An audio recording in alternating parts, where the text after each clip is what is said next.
is a cup. And what this shows me is that you have been fighting and defending and protecting not just your son, but yourself in so many ways that I feel like it's overflowing your cups.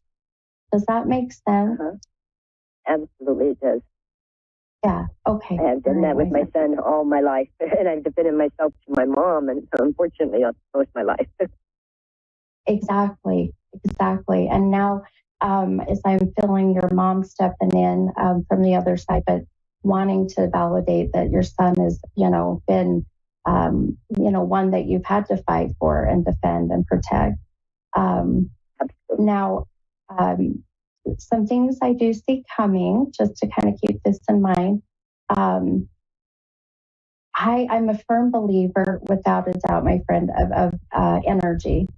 So everything that you are saying, everything that you are thinking, feeling, and doing is energy. So as you, have all this energy that you put out into the universe, this year, we're in a karmic energy year. So this year, all of that's going to come back to you, Heather, tenfold, meaning twice as much. We sure as heck don't want the negative stuff to come back twice as much for you, because you can't take anymore, So, no, and I agree with you, my friend. So, it doesn't mean you have to be all rainbows and butterflies, and you don't have to be kind of this ridiculously positive, energy. But starting to look at all your blessings, starting to see what and I feel like you're very blessed, my friend. I really do. Sometimes we get in these ruts of, woe is me, my life is, crappy, nothing's going right. And then what happens if the universe goes, oh, all right, well, Heather's sending this to me, I'm going to send it right back because it must be a good thing. So be mindful of the energy for sure. I know it's easier said than done, believe me. I personally know without, I'm being a bit hypocritical by even saying this, but our human side does this, right? The human side just gets in these energetic ruts. But our soul knows better. And I'll tell you, I just heard one thing from your mom, and I just heard, I'm sorry I wasn't a good example. Do you understand that? Oh, yeah. Definitely. Okay, hon. Okay. The energy is so much that my electronics just started to go funky. So I'm going to make sure that we're good. I'm plugging in my phone because your mom is taking a lot of energy of my device. You would do there that. We go. That scared me. I thought we were going to lose you. Your mom's a very strong presence, very strong. But I'll tell you, your mom is, I am connecting with her, my friend. There's so much of this feeling of wanting to make up for lost time. Do you understand that? I sure do. Okay. All right, my friend. Okay. I know I've got another caller, but I want to tell you, right about here in the next 6 weeks, so next couple of months, I really feel like that there's this energetic shift in your path, which it really shows me that it's starting to pull you up and out of this trench that I feel you're in. So give it a little, give it some time. I know you're going to say, I hope so, but this is where I want you to kind of pause and go, no, you know what? I know so. I know I'm getting my life. I know things are going to get better. That's the energy we need to put there. So, like I said, easier said than done, for sure. Exactly. Easier said than done. I do it. I need to turn my energy around. You do, my friend. And I do have a lot on my plate. I have my son, who's wonderful, and I've always depended on him. I have a younger daughter that's been missing for a year. There's a lot going on. My house I'm not going to have a home in a few weeks. Just a lot of going on. Oh, my goodness. I'm glad to hear, and I'm going to believe that there's going to be a change. I'm going to hold on to that. Yes, absolutely. Now, Before I let you go, let me tell you. So you're in California, correct? Correct. All right. Okay. So you're an hour behind me.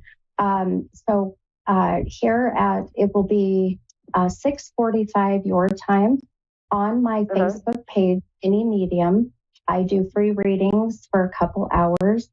If you have some time and you can hop on and let me know who you are, I would love to continue this more because I got some more that I think will help. So, I appreciate that, and I know you have another caller, but I do appreciate the call. It helps. No, even if I'm in tears, it still helps. Oh my gosh, tears are good, my friend. They're cleansing. It's a release. So thank you. Yes, you're welcome, hon. Well, you have a blessed night, and I hope to see you later. You also, and thank you for all you do. Oh, thank you, hon. Thank you, thank you. Have a good night. Good night. Okay, hon. Bye-bye.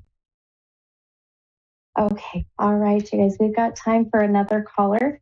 And I love this. This is another Stephanie. Stephanie in Washington. Hi, Stephanie. This is Mini Medium. How are you? I'm doing great.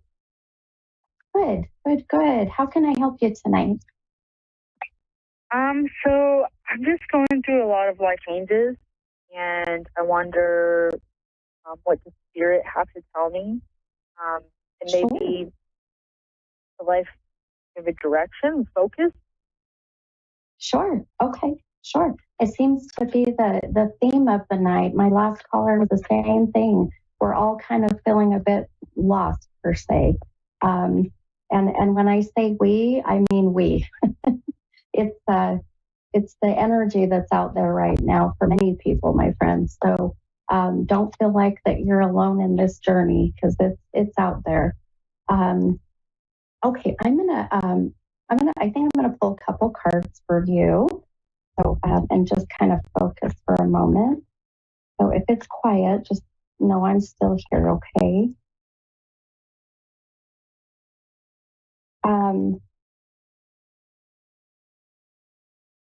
Now, can I ask, do you connect with the number 4 or the number 16?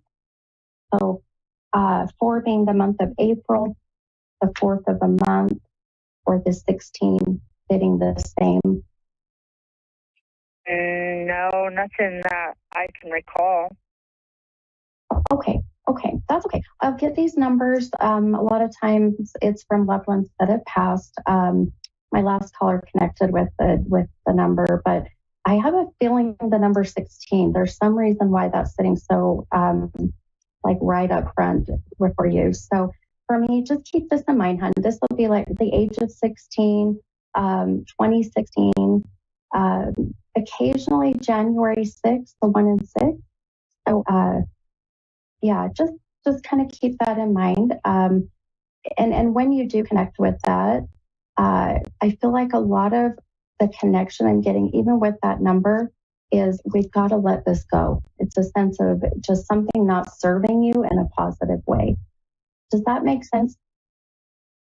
Yeah. Okay. So pulling a couple cards for you.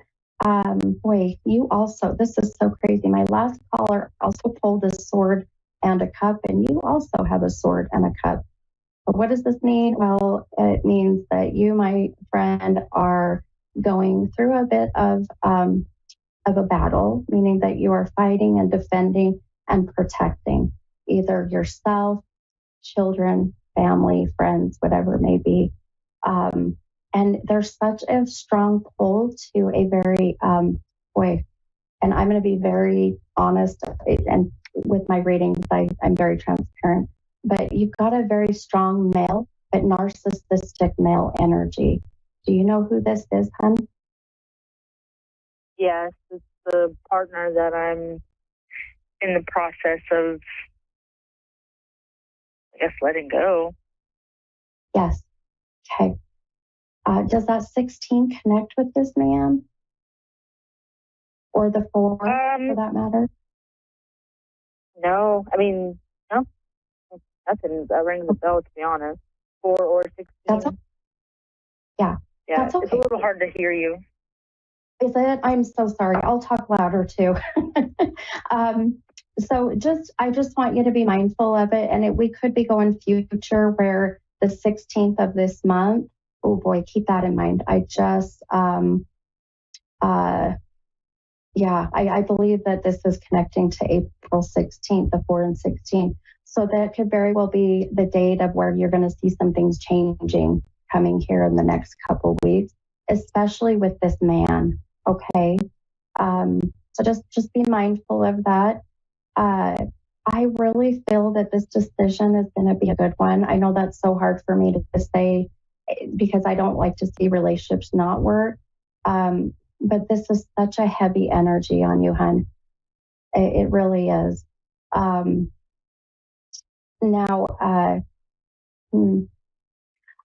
also feel changes with job, with income, money coming in, money going out. Are you working right now? I am working, and I just got a job offer from another company that is a startup company, and I've been kind of apprehensive about it. Yeah. It's just different. It'll be a little bit of a loss of money, but in the long run, I think I'll be making more because I think that they'll see my worth. Sure. What I'm hoping for. So. Yeah, and I'll tell you, I'm also a little apprehensive intuitively. I agree with you. Just because I'm worried about that they're giving maybe some unrealistic expectations. And I don't want you to focus on that as much as I want you to focus on, just taking one day at a time and doing what you can. I agree with you. I think it's going to take some time to get up to, making more money.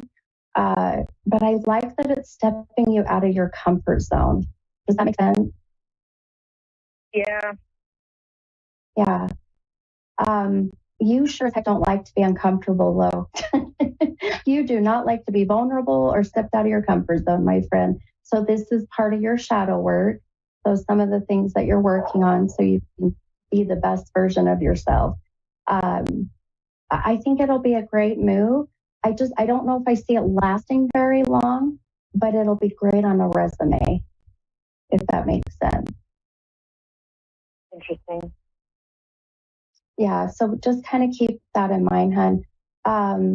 But first and foremost, to get through and move forward with a lot of this journey, this new path I see you going down.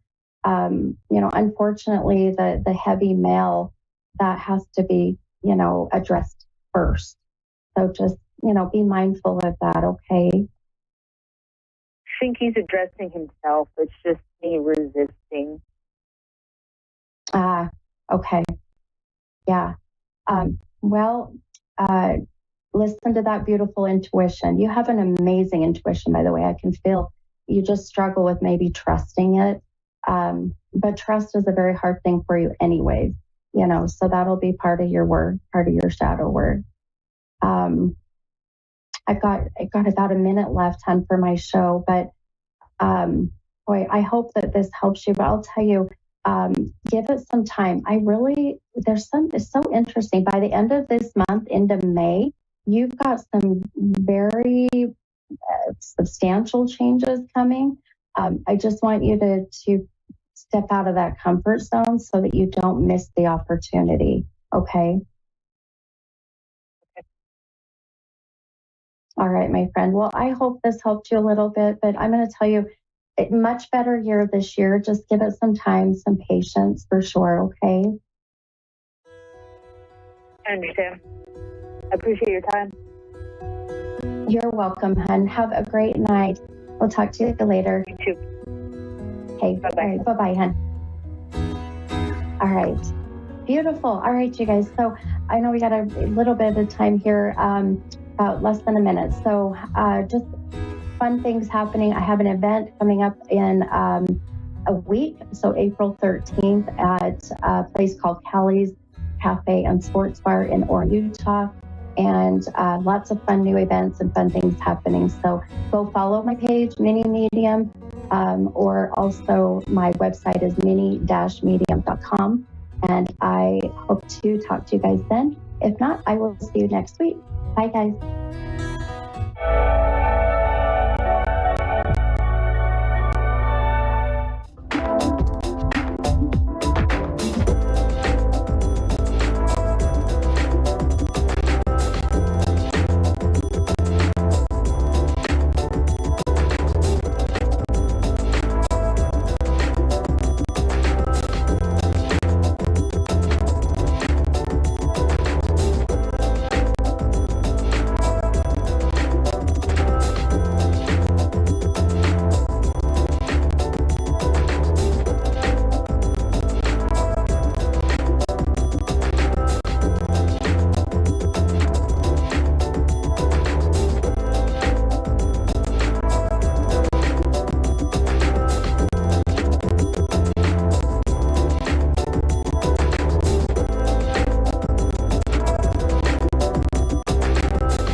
Psychic Radio, Earth's #1 psychic radio network, and watching Moonstruck TV, enlightening television. Welcome. Time for the Mini Medium with Stephanie Cowan. Live from tarotwithsteph.net. Connect direct. In North America, dial 888-454-2751. In London, 20-3519-2158. In Sydney, dial 02-8488-3147. Or online, contact us through our Facebook page, facebook.com/psychic radio. Or one of our websites, askoneradio.com or moonstruck.tv. This is the Mini Media on A1R, the Ask One Radio Network. All right. Hello, my friends. Happy Wednesday. Happy Hump Day. I am your mini medium on the A1R Psychic Radio and the beautiful Moonstruck TV. And speaking of moons, we are experiencing still the beautiful full pink moon, right? So we've got the, now it literally isn't pink unless, of course, you've got some kind of other elements contributing to it being pink, but it's just a beautiful energy happening right now. So if you are feeling the energy, not only from the full moon, but also from the fact that we're coming out of Mercury retrograde, thank goodness, we made it. Congratulations. If you've been feeling a bit, just chaotic, overwhelmed, emotional, just know it's really just it's normal. And I always say blame it on the moon. I actually have a sign in my reading room that says blame it on the moon. So it sounds good to me. And the beautiful moon, she does not care. She'll take it and be okay with it. So just know that we're out of this crazy Mercury retrograde energy and now just enjoy and feel the beautiful full moon energy as we are sitting in it still. Now, I don't know if you all do moon work, which I love doing moon work. I will take all of my stones and my crystals and put them outside, and then I will make a big old jug of purified water and put it in this glass jug, put it outside, put my crystals and stones around my water, and allow the beautiful moon to just fill everything outside full of that good energy. So it's really good to do that with your stones, with your crystals, tarot cards, angel cards, whatever it is that you feel needs some charging, some energy, even yourself. Dang, get outside and do a little moon bathing, as I call it. Here where I'm at in Utah, we're finally seeing some beautiful warm weather, and nothing is more I don't know what it is about summer nights that just are my favorites. So get outside and just enjoy and feel that energy. Now, if you are somewhere where it happens to be cloudy, overcast, or stormy, whatever it may be, it does not matter. You will still be able to pick up on all that beautiful energy.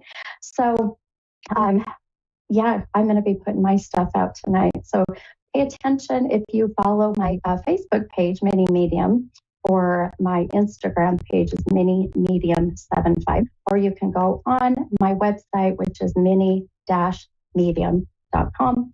All of that kind of information and events coming up and booking is on there.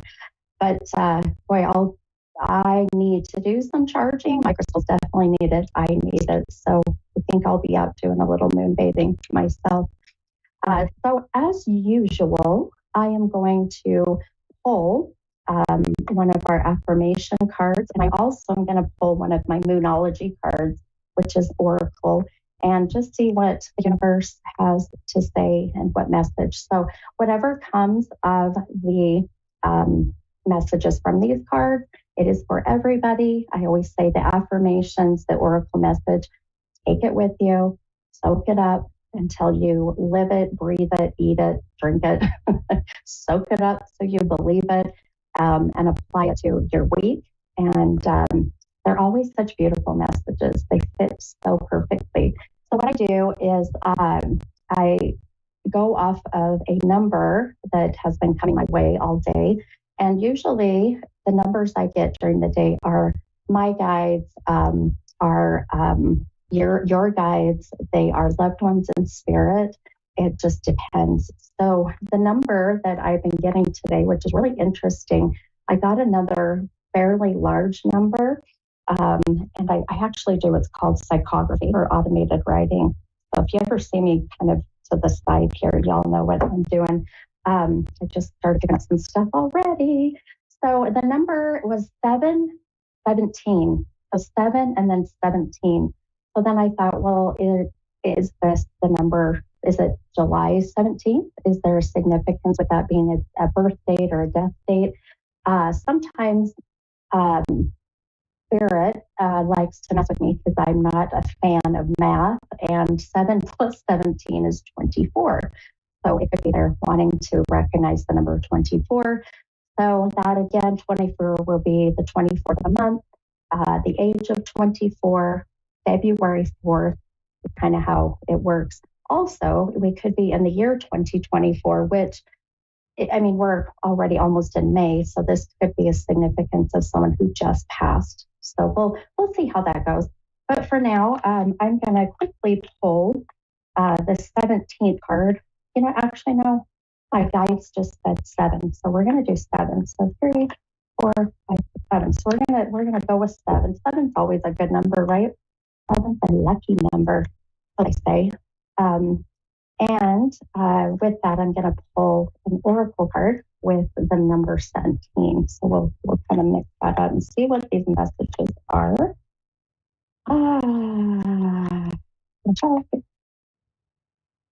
I can't count and talk at the same time. It's like walking and chewing gum, isn't that what they say? Okay, all right, my friends. So here is, okay, this is crazy. Okay, you all saw me, hopefully, maybe if you're watching on Moonstruck TV or if you go watch on Facebook, I shuffle these cards and got my guides decide which number I'm going to pick. And I swear to you, this did not, this was not planned. So let's just pull up the Oracle card, which is a Moonology. And it happens to be the full moon in Scorpio, which is exactly what we're in right now. This is crazy. My whole right side of my body just got chilled. Interesting. We'll see where that comes. So here's the message for full moon in Scorpio, which, like I said, we're literally in that right now. And the full moon in Scorpio oracle message says, it's time to release negativity. I'll show that on the screen here, how beautiful this is. And boy, I love my Scorpios.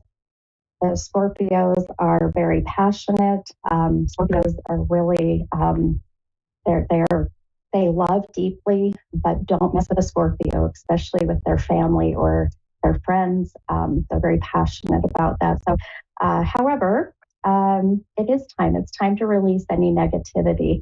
So please keep in mind this year, because we're in the year of the 8, which is the year of the karmic energy, the energy you're putting out into the universe. So everything that you're saying, thinking, feeling, and doing is energy.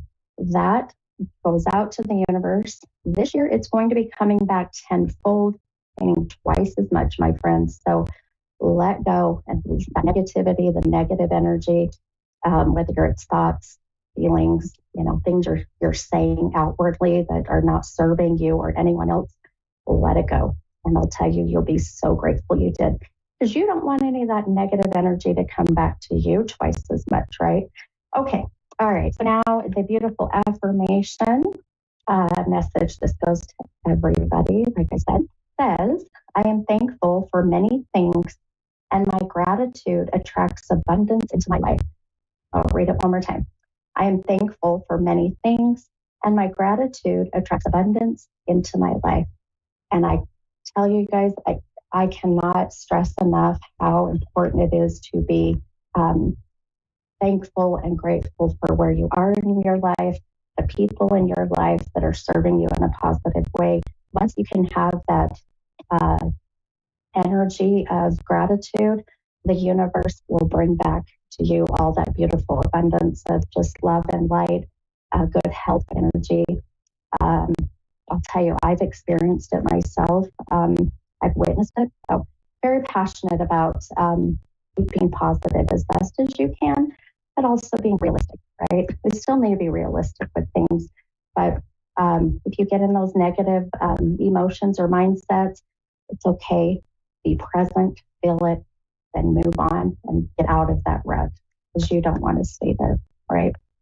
Hey, all right. Well, how about we take my first caller? I'm super excited to meet Michelle. Michelle's from Canada. Hi, Michelle. This is the mini medium. How are you?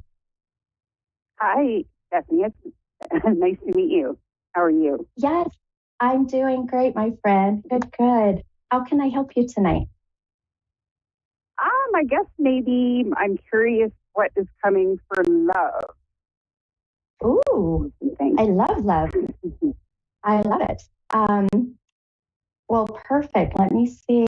I think we're gonna pull a couple cards for you, and what validation we get as far as what I'm already picking up on through my gifts. Now, like every caller, oh, this is so crazy. Sorry, I have these little squirrel moments. I just pulled the number 7 card of my tarot deck, and you pulled the moon card. And here we are in this beautiful full moon energy. So, boy, that's going to be interesting. Okay.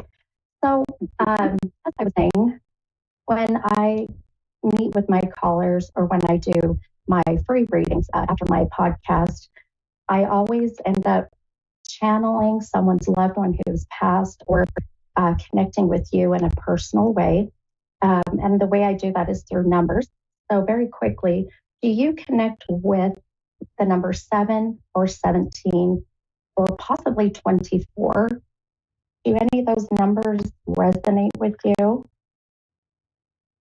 Not offhand, but maybe it'll come to me later. Yeah. Oh, it always does, my friend. I know.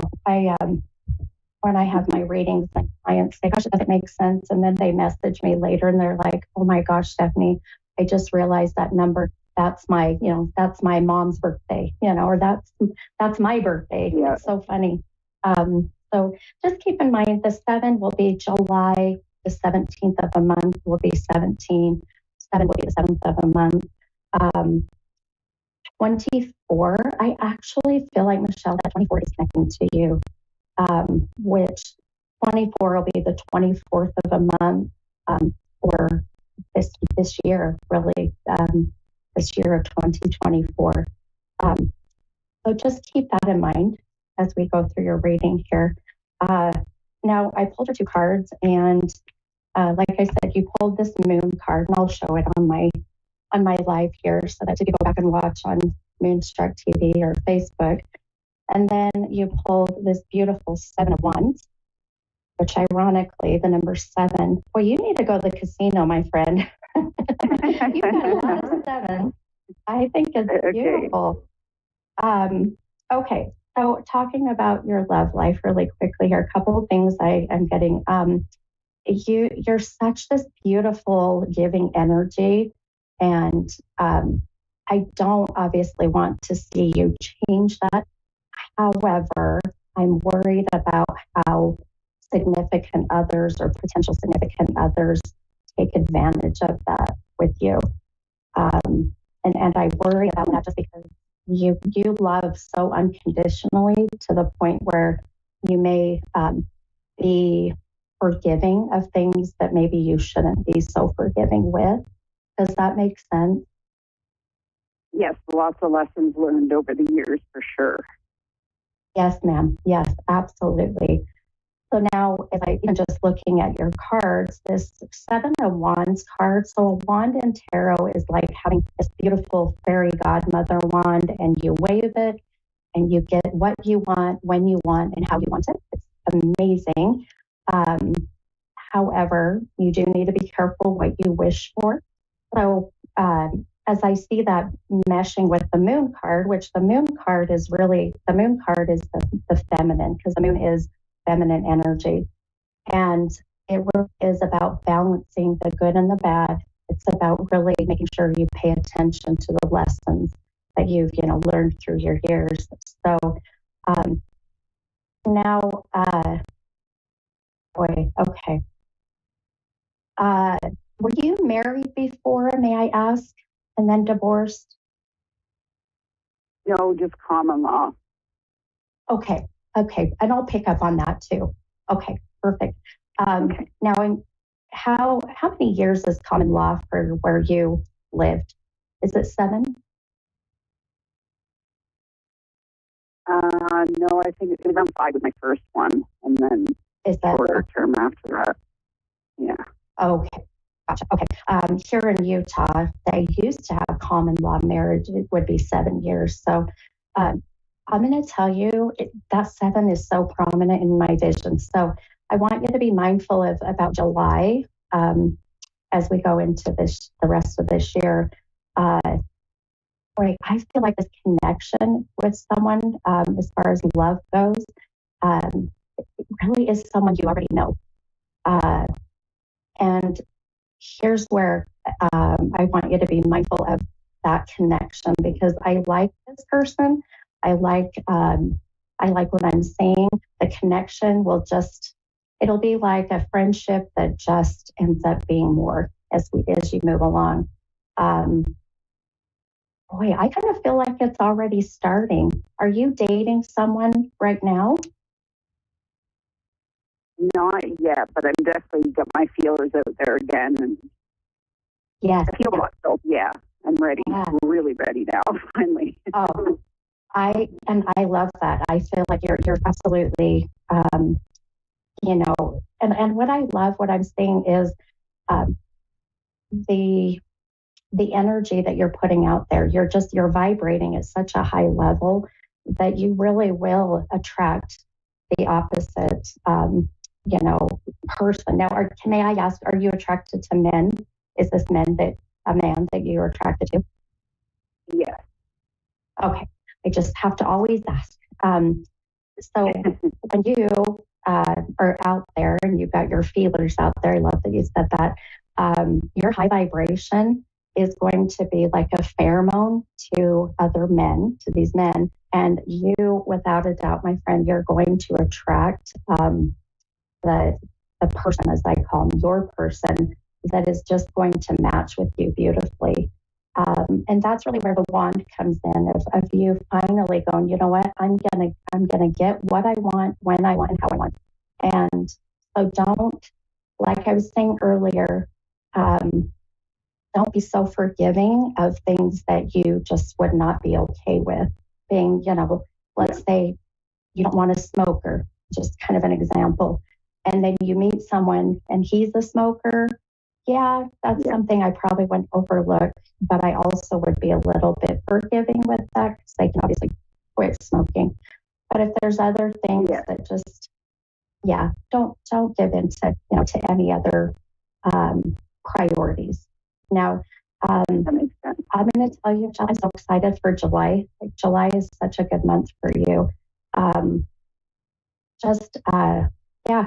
Watch for this point. This person's coming in your life pretty dang quick, and I think you'll be pleasantly surprised. So, but please, I always say that I love to hear back. And so if you want to message the show or let me know through my website, I love to hear back and see what's happening around July for you. Okay. Thank you so very much. Many blessings to you. Yes, you as well, my friend. Sending you lots of good love and light, and have a beautiful, beautiful evening. You too. Thank you. Thanks, Michelle. Bye-bye. All right, I have another caller. I'm so excited. I think this is Amber. I missed the name. Is that correct? Oh, it's Megan. How about Megan? Hi, Megan. Yes. This is Mini Media. Hello, how are you? I'm good, hon. How are you? I'm not complaining, thank you. Good. Do you connect with the name Amber? Do you know anyone by the name of Amber? No. Okay. Sometimes when these names come in out of nowhere, there's always a reason. So I'm going to have to make sure that I keep track of that name when I do my live. So after my podcast tonight, if you're up and you're willing, I have about 2 hours of free readings tonight. And that's here in about an hour on my Facebook page, Mini Medium. So just throwing it out there because as I'm connecting already with you, Megan, you've got a lot coming in, my friend. So tell me, how can I help you? With my relationship. Okay, perfect. And are we talking love relationship, intimate? Right. Love, just like any guidance you have on like my love life or Okay. Oh, perfect. upcoming love life relationship something. Okay, beautiful, beautiful. Okay, and just so you're aware, an hour from now, you're on Eastern time, so that'll be, I think it's about 9. It will be 9:45 your time on my Facebook page. So if you're interested in wanting to get an extension to your reading tonight, I'm happy to do that for you. Okay, my friend. So it seems that love is really the thing for tonight. My last caller also is asking about love. Ooh, okay. I'm going to pull some cards for you really quickly here.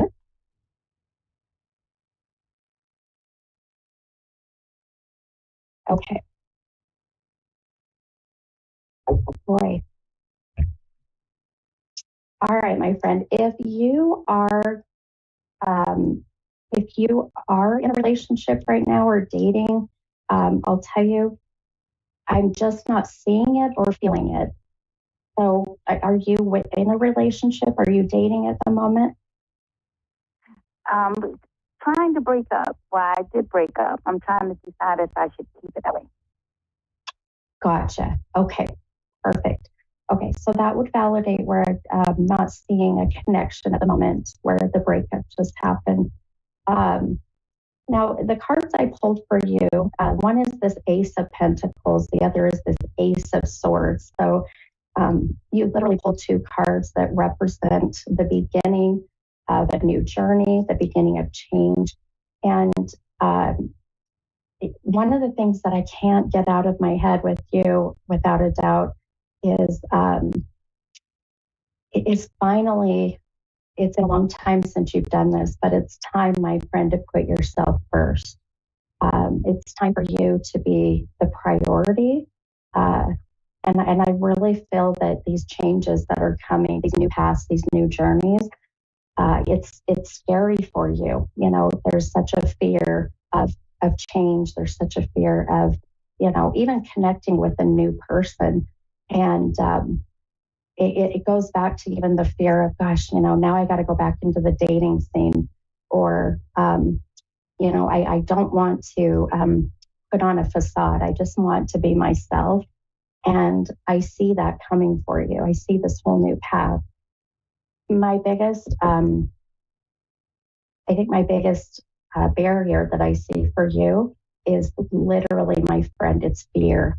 And fear is, and I love this, I saw this a while back, and fear is actually an acronym, and it stands for false ego appearing real.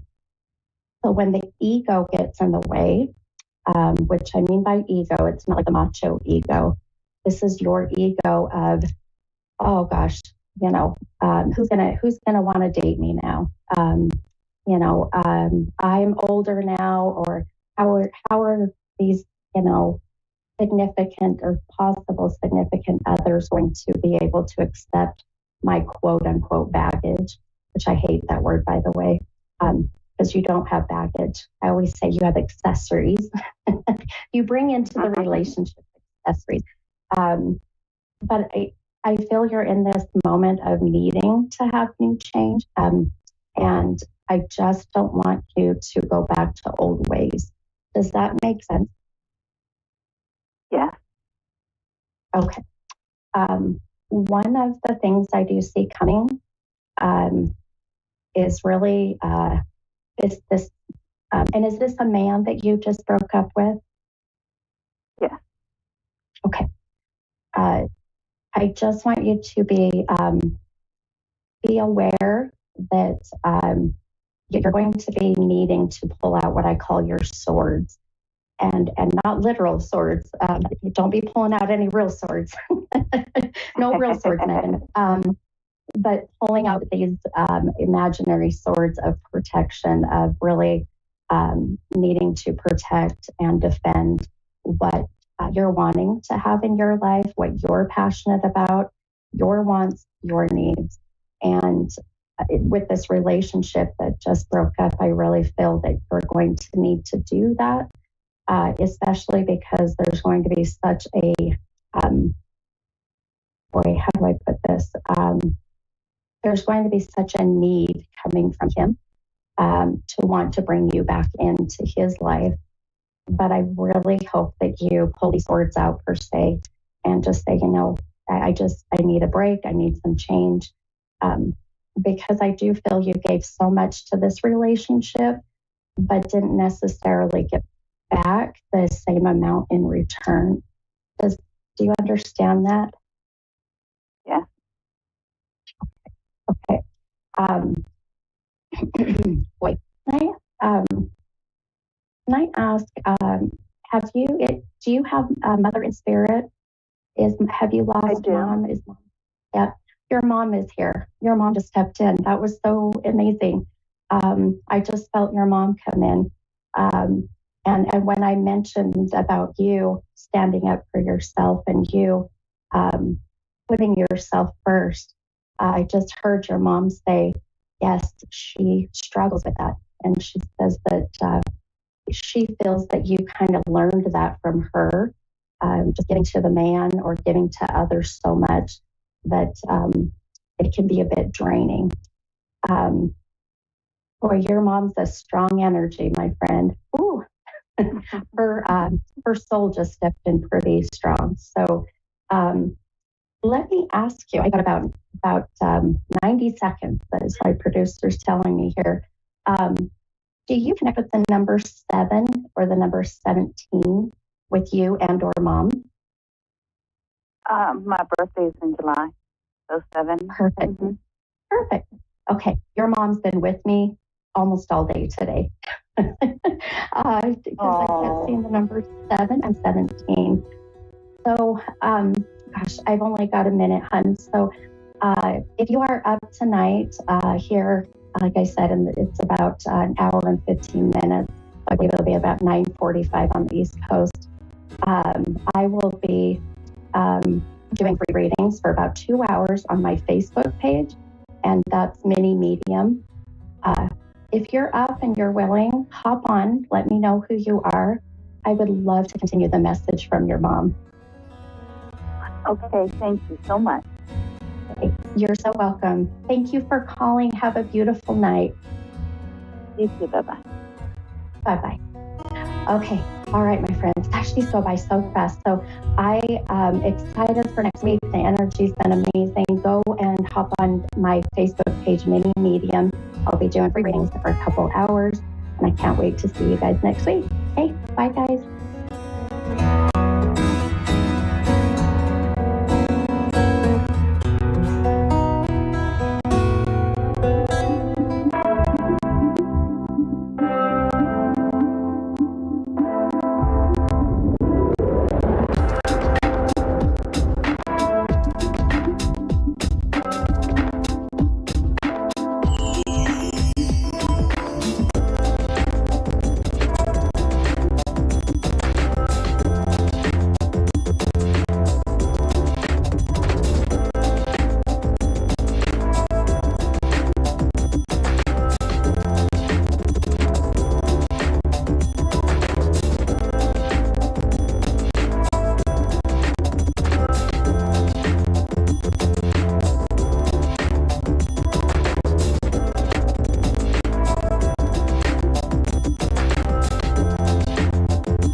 Psychic Radio Network and watching Moonstruck TV and Lightning Television. Welcome. Time for Psychic Paths with Suzanne Marie. Live from PsychicPaths.com. Connect direct. In North America, dial 888-454-2751. In London, 20-3519-2158. In Sydney, dial 02-8488-3147. Or online, contact us through our Facebook page, facebook.com/psychic radio. Our websites, askoneradio.com or moonstruck.tv. This is Psychic Path on A1R, the Ask One Radio Network. Hello, everyone. I am Suzanne. Welcome to A1R Psychic Radio. I am here to give a reading. I am a clairvoyant and a light trance medium, and I see past, present, and future, and I also speak to past loved ones. So, yes, welcome. I hope everyone is doing well and feeling loved and okay. This is what we want. So, yes, I'm on A1R Psychic Radio. I can be reached at www.psychicpaths, like right there, and just let me know what you think if you browse around my website. And if you have any ideas that come to mind that you might want on the website or want on Facebook, please let me know. I just appreciate you guys so much for calling in and for listening. This is a really good thing. So I hope that you take advantage of all the wonderful readers that are here. I am in Minnesota, but location doesn't stop the reading from being great. I can be as clear as a bell if you're in Australia or Canada. I'm available. We have Charlene in Deer Lake, Canada. Hello. Hi. What a beautiful name. Thank you. Yes. How can I help with, what can I help with tonight? I wasn't really sure what I was calling for. Like, anybody has a message for me, or is there Okay, so, like chapters gonna go? I don't know. okay. Let me see what comes through. Let me check.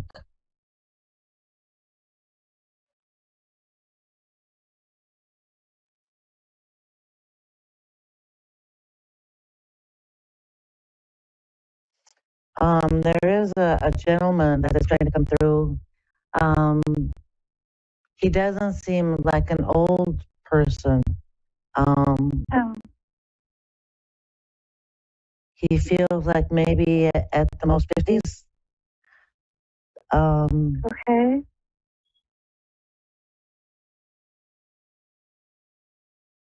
I think he's on your mother's side. He's watching over you. His passing had something to do with water, is what I'm getting.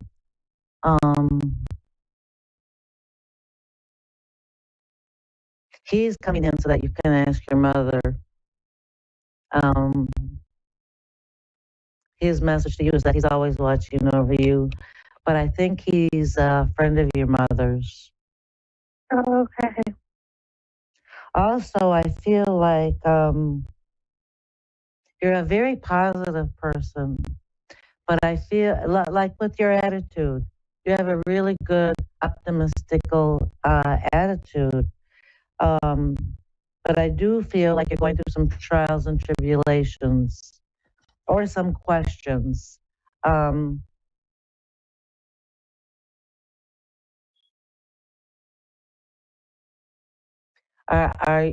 How old are you? Are you in your late 20s? No, I'm actually 39. Okay. Also 42. I was wondering about the Saturn return. It feels like you're going through a time where you are questioning, have you done the things that you were supposed to do? Are you where you wanted to be? Are you the person you want to be? A lot of identity questions are happening for you. And if they're, I think they've just started. I think that you've got a ways to go before it really settles in as something important. But I feel that that is something that you are going through. Also, something has made you lose. Something has made you feel like you've lost footing on your goals or what you want. It feels like somebody pulled a rug over you or something. Go ahead. My son's dad passed away about a year ago. Okay. And that's brought you all these questions. I am so sorry for your loss. Thanks. Let me see if I can contact your son. Oh no, it's my son's father. Oh, did he die by water? 'Cause the only guy I see is water. On a skidoo accident, but it wasn't like pouring water. Okay.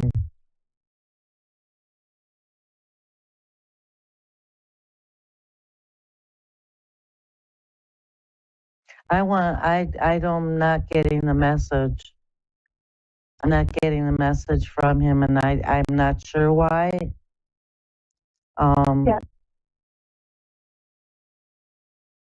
It feels like like what I'd say is unfinished business. If you can call in and ask for a different reader, but I feel like there's a lot of things that he's working through right now on himself. He has a lot of self-reflections and lessons that he needs to deal with.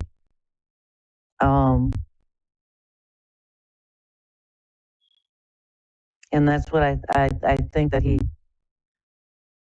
that that's what he's doing right now. Because no, he's not coming through. And I am so sorry for that. But I can't make a person come through. No, I know. Or if that person is your son's father, I feel like he just wanted to sneak in for a minute and leave. Like he didn't want to have a full-blown conversation. So you can try later. But I really want you to know that Spirit is watching you and taking care of you, and they see that some things feel like they've been shaken up, and that you do have a lot of questions, but they're saying that when you got a lot of kids, you do need to keep a certain attitude. So maybe that is it. Do you have any other questions for me? No, that's fine. Will I be moving? No. Okay, let me see. No, hang on a second.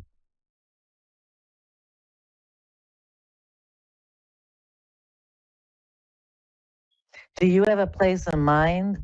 Because I do see a move, but I don't see it's going to be quick. It's not going to be in the next 3 months.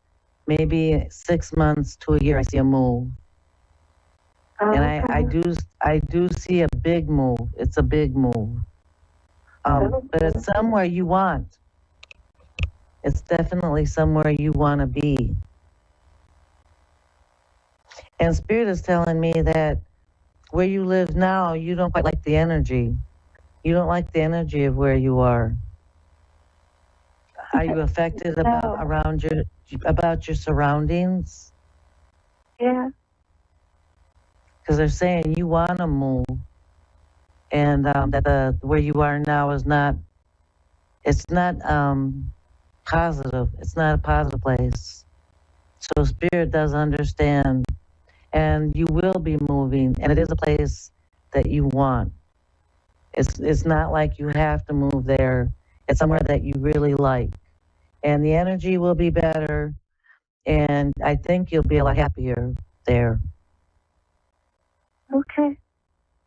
All right. Thank you so much for calling me and letting me do my reading and so much. allowing me to share. Yes, you have a good rest of your weekend, okay? Or your week. Okay, thank you so much. All right, honey. Thank you. Bye-bye. Thank you, everyone, for joining and calling and listening. I will see you next week. Bye-bye.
You're listening to A1R Psychic Radio, Earth's #1 psychic radio network, and watching Moonstruck TV and Lightning Television.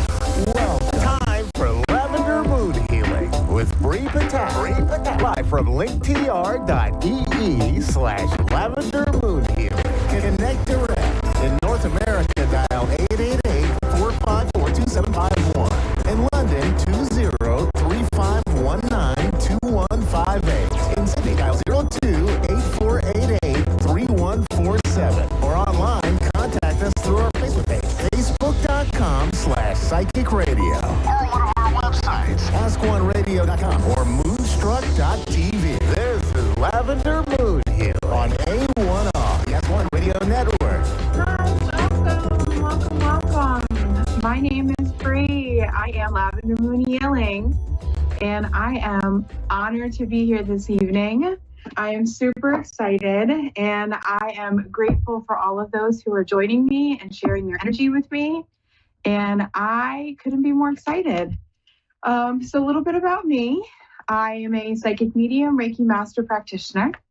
I was gifted my gifts about a year and a half ago after the universe decided it was time. And I have been blessed ever since. It has been a wild ride, and it has led me to this amazing adventure, and I couldn't be more excited. Oh, so I did have a day today. The word flow kept coming up in my day today, and I felt like it's something that I needed to touch on because we kind of forget in life that we need to just ride the wave, and we need to just kind of go for it and surrender. And I was listening to meditation this morning, and she was talking about how life is a river. And I always use that comparison because it can be bumpy and it can be smooth sailing sometimes. And sometimes we grasp a hold of the banks of the river, the sides of the river, and we hold on so tight because we're so scared of what's going to happen if we let go. And when we let go, we just float down the river and we're safe because the water takes us to calmer areas.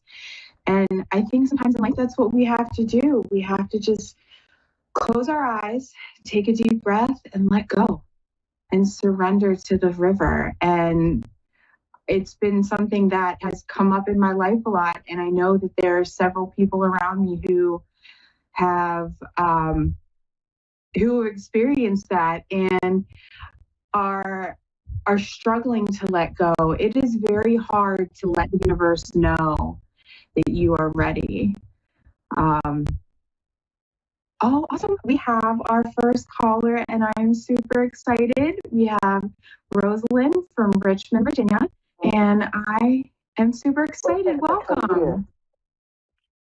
Hello, how are you? Rosalind, hello. Welcome. Hi, how are you? I'm wonderful. How are you? I'm well, thank you. Wonderful. Well, how can I help you this evening? What's going on? Life. I guess anything that you're drawn to. Okay. Well, are we looking? Do we have a special question? Are we looking for something, or do we just need some advice right now? Advice would be great. Okay. Do me a favor, take a deep breath and just kind of give me permission to step into your energy. And let's see what's going on here. I'll give you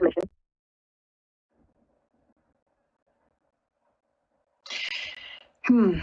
Now, are you having a tough time making a decision? Are you kind of stuck at this crossroad right now? Are we? Well, I actually made a decision about, I guess, maybe my love life. Okay. Oh, that's you were conflicted about that. I was. And this is gonna come into the message that I was just delivering. I think it's we have that idea that we need to control things, and we have that idea that we need to be in control of everything. And when it comes to the matter of our heart and love, sometimes what we think isn't right is exactly what we need at the time. And I think that your heart said one thing and your mind said another, and I think you went with your heart. That's true. And that's what you need to do, because your head was like, no, what if?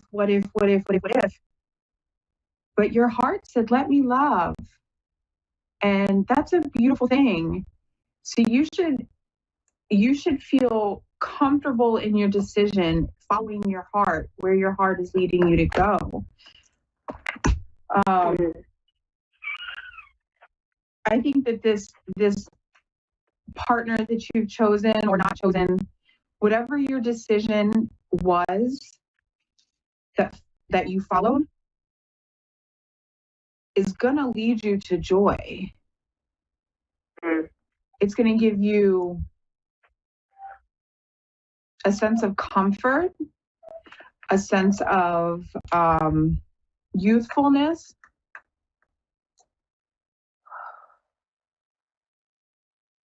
But your head is still messing with you. Your head is still, your head is giving you this fear of being hurt. And I feel like you were scared to make this decision because you've been hurt so much in the past.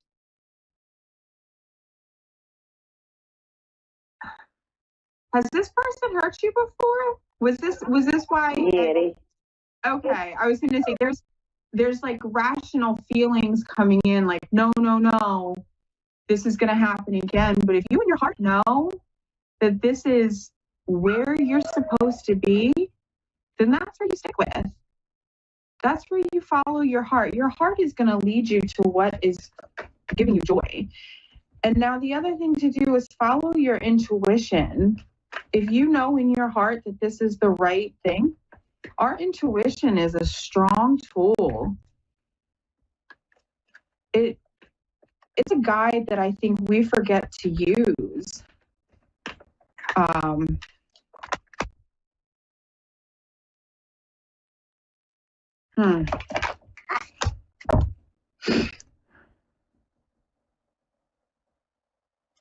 Yeah, so I'm getting right now with the couple of cards that I pulled that this partner has led to some trouble, but you found forgiveness. You found the forgiveness in your heart. That's why your heart has led you to love them, because you've forgiven them. You've seen change. You've seen a difference. Feel confident in that. Well, I actually told him that I didn't want to move forward with the relationship. Well, and that's whatever the decision was. Feel confident that that's what's going to bring you joy. Like that's what's going to bring you've forgiven enough. Like you found the peace in your heart with whatever your decision was. That's you should feel proud of that. Whether it's to stay or to go, it doesn't matter what the decision is. But you followed your heart, and you led with that, and you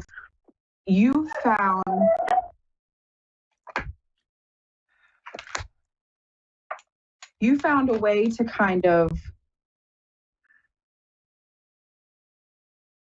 keep yourself down a different path. You took the risk. You let go of the side of the river, and you just jumped in, and you were like, this is what's supposed to happen.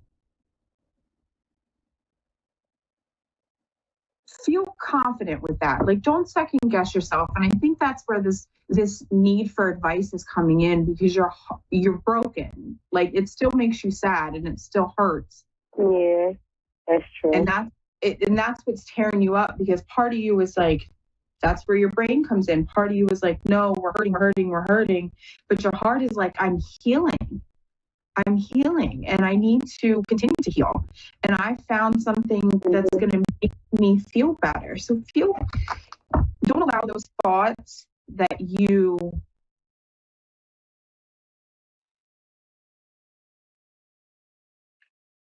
don't allow those negative thoughts that you know aren't right for you to take control. Right. When they start I'm sorry, go ahead. Oh, I'm listening to you. Okay. When they start to creep in, and those thoughts start to creep in, just take a deep breath and feel in your heart what your mind is saying is wrong, and go with that feeling.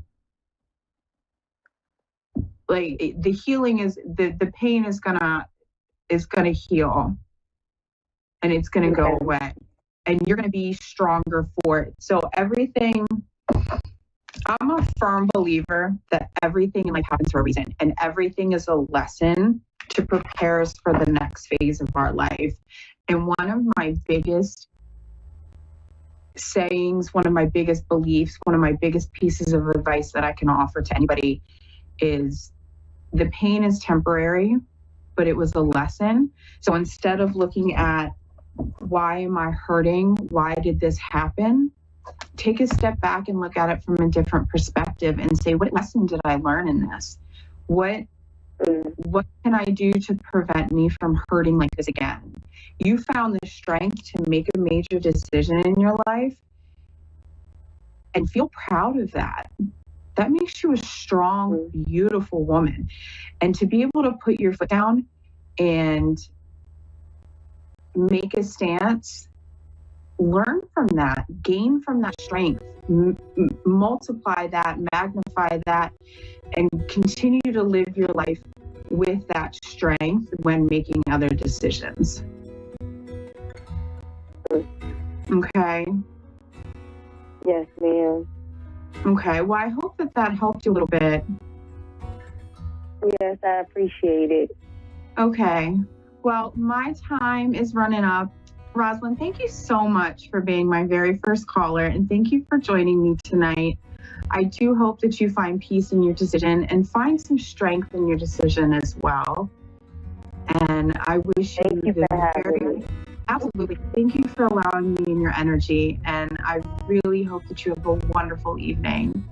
And thank you again for joining me. Thank you. Thank you so much.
Psychic Radio, Earth's #1 psychic radio network, and watching Moonstruck TV, enlightening television. Welcome. Time for New York City Celebrity Psychic with Perry Lyons. Perry Lyons. Live from PerryLyons.com. Connect direct. In North America, dial 888-454-2751. In London, 20-3519-2158. In Sydney, dial 02-8488-3147. Or online, contact us through our Facebook page, facebook.com/psychic radio. Or our websites, askoneradio.com or moonstruck.tv. This is New York City Celebrity Psychic on A1R, the S1 Radio Network. Hello, darlings.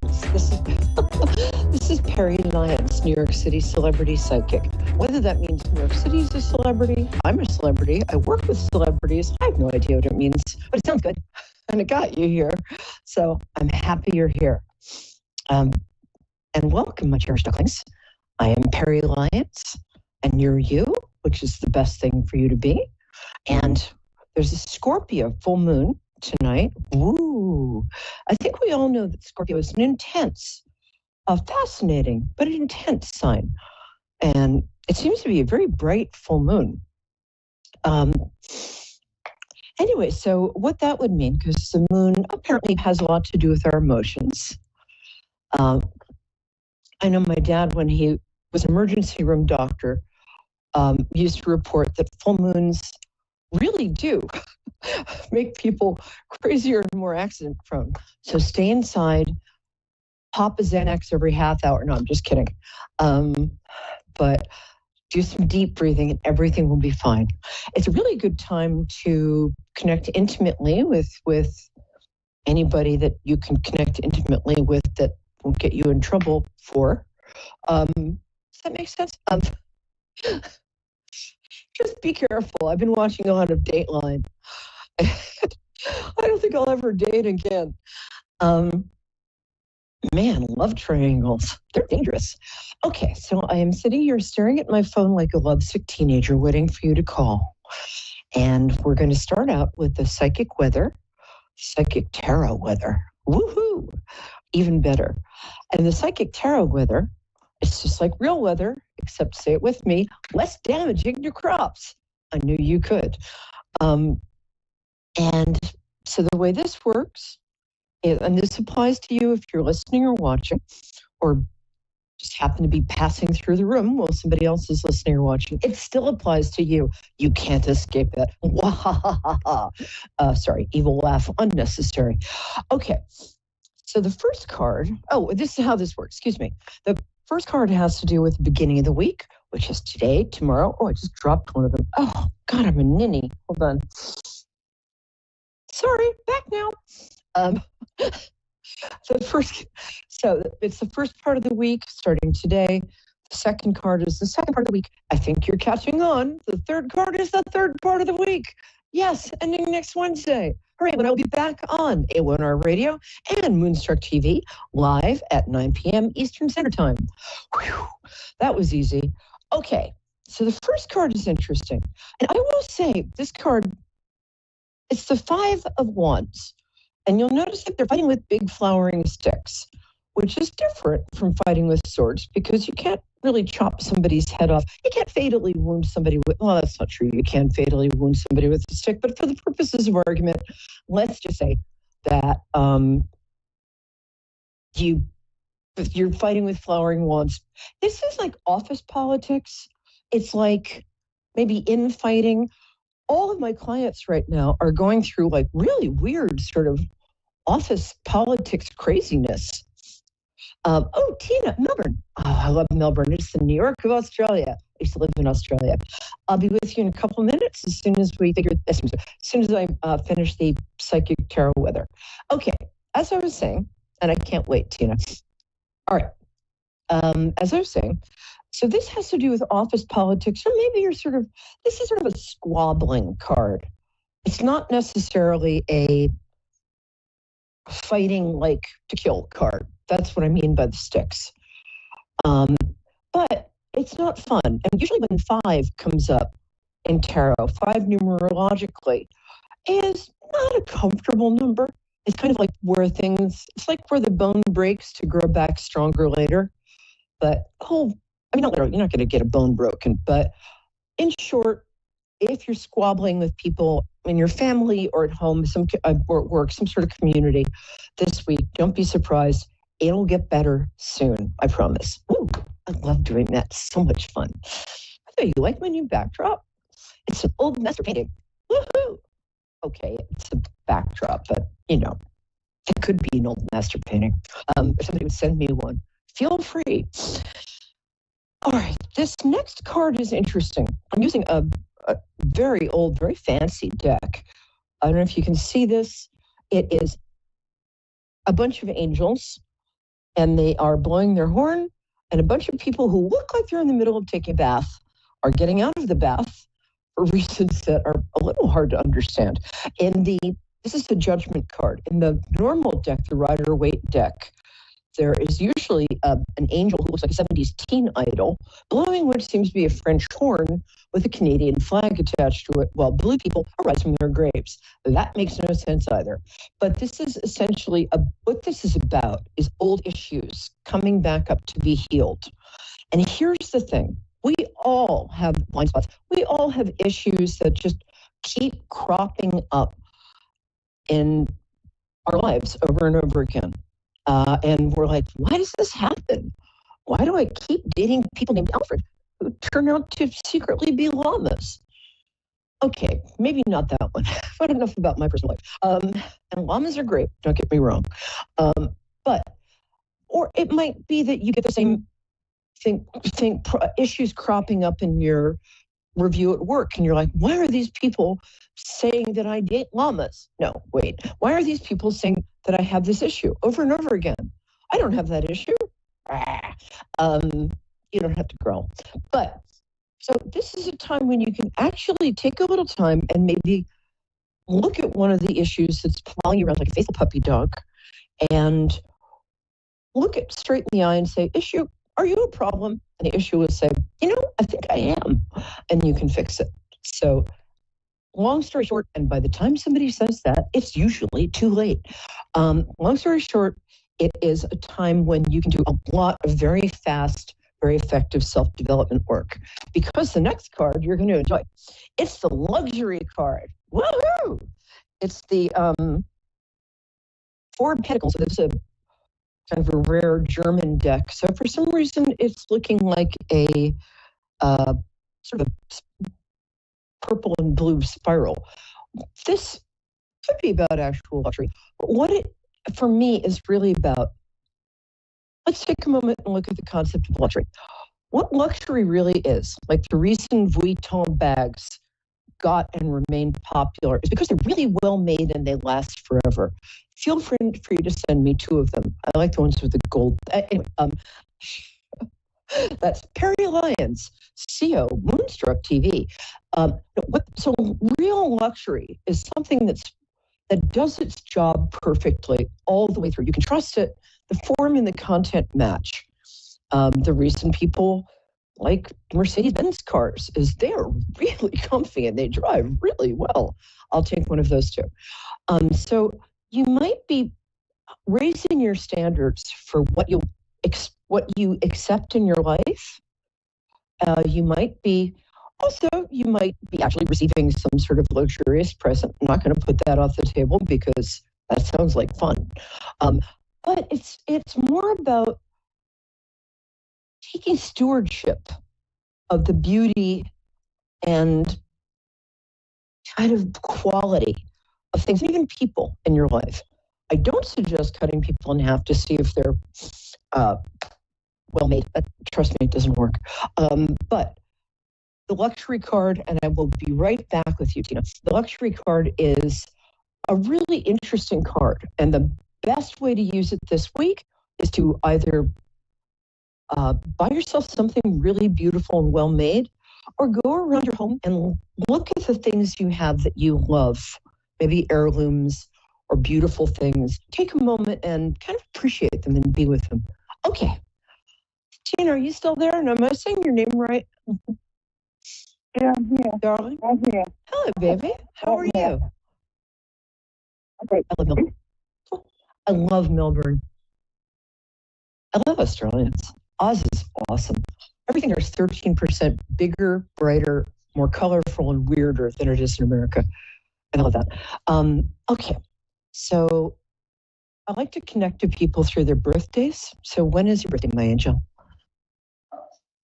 My birthday 24/7. Okay. Wait a minute. 24th of July. Is that oh, did you say is that wait. So Leo. that's July 24th? Yeah. Okay, great. Sorry. Awesome. Oh, cool. You little Leo, you. I love Leos. Mm-hmm. All right, my love. How can I help you today? I don't know that. Sure. Except Tell you what. to say, Yeah. I'm looking for insight into a relationship. A serious relationship? You're a little muffled. Maybe just the phone or something? I've been told that I'm about to be banned because my phone's on speaker, but it's actually not. Okay. Okay, you want insight into a serious relationship? Is that what you're saying? Or a serious issue? Serious relationship. Okay. By the way, what pronoun do you like? You, her, him, they, other? I go with she. Okay. Thanks, babe.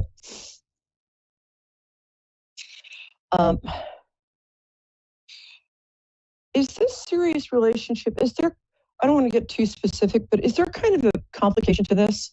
Like a catch? I hope not. Is the other person in a relationship? I guess that's what I'm asking. I don't think so. What? A little muffled. Speak up a tiny bit. I don't think so. Okay. Is that better? Yeah, much better. Thank you. Yay. Thousands cheer. Cakes and beer. Okay. And do you mind if I ask, is this a boy, girl, llama, non-binary? It just helps me. A woman, another woman, and I've just That's what, cool. That's what I was getting. Good. Okay. Yay. One of us. One of us. Here's what I'm getting. Oh, I really like her. It's funny you should say serious relationship because she's a serious person. Very smart. You're not exactly chopped liver either. Has this been kind of on and off for a couple of years now?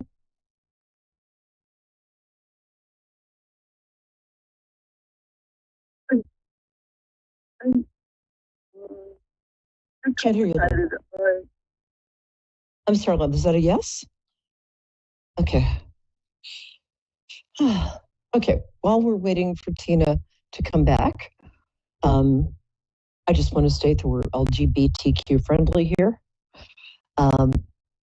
Also, I'm looking for a new boyfriend. So if you know anybody, send them my way. I don't ask much. They should pretty much be Ryan Gosling with a trust fund. But aside from that, I'm not picky. Anyway, you don't have to be. Okay. Are you there, my love? Yes, I am. Oh, there you are. You sound much easier to hear you. Hooray. Okay. So this person seems almost intellectual to me. Is that correct? Very smart. No, to be honest. No, really? Huh. That's funny. I'm usually right about that stuff. Okay, let's move on. Are you very smart? Somebody in this relationship is very smart. And has this been off and on for a little while? It's been on and off, yes. Yes, I'll say yes to that. Oh, I'm sorry. I got that mixed up. you're the serious one. She's more of a flirty, in a very nice way. She's very entertaining. Sorry, got you confused. My bad. I think she's a little hard to pin down, for one thing. I also think I think she's a little commitment shy because she's kind of in a girls just want to have fun. I'm sorry for quoting a bad Cyndi Lauper song from the 80s, but she's kind of in a, quote a minute work song. She's hard to pin down because she likes to have her freedom. Like pretty much every other human being on the planet, she wants to have her cake and eat it too.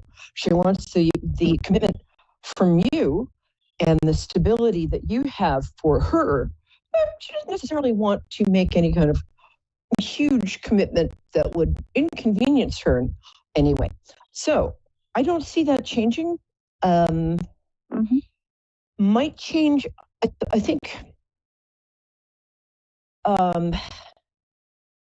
Okay, I guess what I was getting, not married or with somebody, but I don't know how to say that. I'm not entirely sure she likes to flirt. Can I put it that way?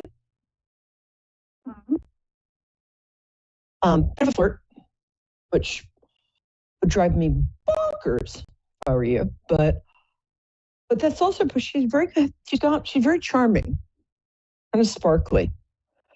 You're the serious, more intellectual one. Yeah. Oh, she's very cute too. Very, very, very pretty. She's very attractive. Yeah. She got kind of an exotic look, kind of broad cheekbones. Yes, very. And kind of almost almond-shaped eyes of an unusual color. Unusual. Cool. But she's very exotic. High cheekbones, dark brown eyes. And flirty. She's Gemini. Oh yeah. I'm sorry, dear. We should have warned you. But with a Scorpio moon, so. Oh my God! Shoot me now. Oh. So there is a serious kind of deeper side that does actually want more commitment. It's hard to answer you at the beginning because it's a very mixed bag. Yeah, I would like to see her chart because I think she's got planets in every modality. She's got earth, air, fire, and water. Wait, earth, wind, and fire. September. Oh, sorry. Yeah. I do too. Yeah, you do too. Yeah, you got more earth than she does. You got like a Virgo. You got something grounding you. Gemini with a Scorpio moon should come with a warning label. They're very deep. Like contents. Just so people. I dated one, and I didn't actually have to handcuff him to radiators at parties. Oh yes, I did. Sorry, forgot about that. The thing is, she is capable of deep conversation, and she's capable of deep feeling. Just not often for more than 45 minutes to 2 hours at a time is the problem. She loves having the deep experience, but follow through is not necessarily her forte. It also feels like she's got something like a Sag rising, which is like, well, I love to talk, but out of here. So more Gemini, actually, we're not. Oh, really? Okay. Well, I bet she's really good at accents. Does she do really good imitations of people? I've never known a Gemini rising who wasn't really good at accents and doing imitations of people. Not always very nice ones, but very good ones. She's very entertaining. Yeah. I wouldn't put all my money on this horse. And it's funny, we've got somebody in New South Wales waiting. I'm going to give you a couple more minutes, but can Miss Sydney girl, can you hang on for a bit? I want to finish with my Melbourne lovely. Okay. So I would, get 7 minutes. So what I would play a little hard to get. I would also think about kind of playing her. You might want to flirt with other people, honestly, because from what I've noticed, especially Gemini Scorpio moon, they can dish it out, but they can't take it. if you flirt with somebody or, go have a little thing with somebody. And I know you guys have, it's kind of a small social circle that you guys are in. It's not small, but everybody's kind of done everybody else. It'll get back to her. And I think she might. I'm not saying cheat. I'm not. I'm saying flirt. And I'm saying take back some of your power here. You've given away some of her. I mean, I can see why you would. She's kind of gorgeous and she's very hot. But you're not. You are in your own right. You have a beautiful kind of, I don't know. You almost look like an Edwardian painting to me. You have a very classical kind of lovely. You look great. I mean, I can't see you, but you look great. Very, very nice, very elegant. So, you're a prize in your own right. If what you've been doing isn't working out for you, you're not going to get anything other than this, I don't think. So if this works, keep doing it. If you want to try flirting with other people, it will get back to her. She will get jealous, but I'm not sure that's a little manipulative. Wouldn't stop me, but maybe you have morals. No,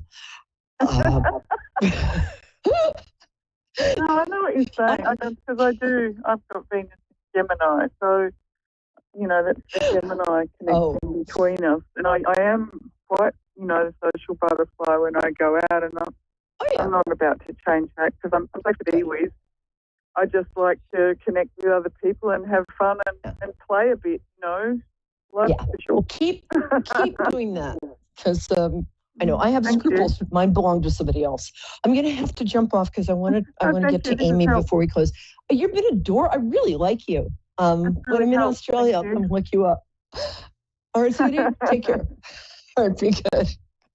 Thanks, love. It's Australia night. Hi, Amy. How are you? You still there? Hi. Good evening to you. How are you? I'm awesome. I used to live in Darling. It hurts to see you in Darlinghurst. Where in Sydney are you? Oh, Burwood. Oh, cool. I'll be on a plane. Let's go to Bondi, drink some champagne, and eat some of those huge shrimp, which are so delicious. Okay, we got 4 minutes. Very so nice. Talk fast. Yeah. How can I help? Okay. Yeah. How can I help you? I don't like to say just something general, whatever you see pop up, because that's just far too general. But just some insight into my family life. Anything that you might see. Things have been a little bit of a challenge lately, to say the least. Yeah, you think? That's one way of putting it. Yeah. Aside from that, Mrs. Lincoln, how did you like the play? Oh, sorry, that's an American joke. But Abraham Lincoln and his wife went to see a play the night he was shot. Anyway, it has kind of sucked for you. Now, do you mean your family, like siblings, or the family that you've created? Oh, I think family that I've created, but also just my immediate family too. Health matters, things like that. Well, I've got 4 minutes. I'm going to talk really, really fast. Okay. You have 3 kids? No. No, you don't? Well, you're going to. That's what you feel like. How many do you have? Funny, I'm usually right about kids. I must be off tonight. The family you've created, is that a husband and is there a child in there somewhere? A dog? Anything? Help me out here. Yes. Okay. I think there's some, unsurprisingly, I think you and your fella or woman or llama, whatever, are probably fighting about finances right now. I don't think either of you are going anywhere, though. And I think, is your kid, I'm holding my hand out like she's that high. Is your kid, how old is your kid now? 2. Okay, good. I was getting toddler. That's such a cute age. It's a girl, right? Boy. Okay. She's very, very, I think one thing I'm going to say is it's really hard keeping a relationship alive when you have a 2-year-old around who is trying to kill herself in every conceivable way at every second of the day. Give yourself a break. I mean, all they want to do is stick forks into sockets, and go to Walmart and buy a handgun. I mean, toddlers are impossible. So give yourself a break. She'll be in college before you can think about it, and then you guys can have sex again. But it's hugely stressful.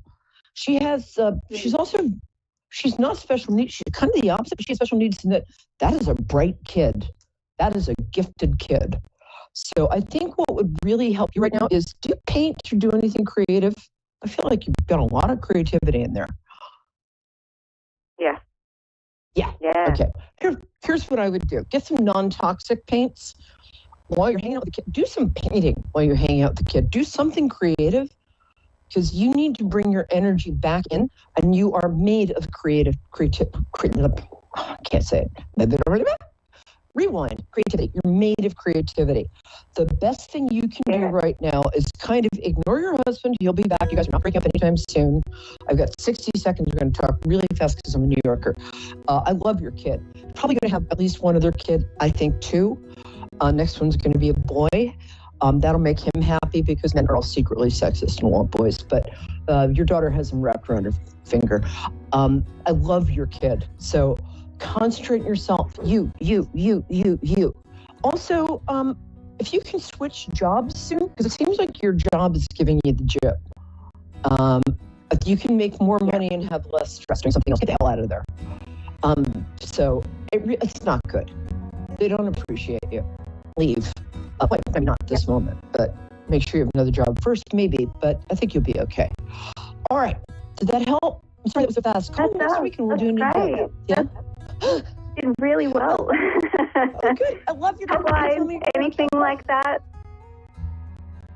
Well, you can contact me on Facebook. I'm Perry, P-E-R-I, Lyons, L-Y-O-N-S.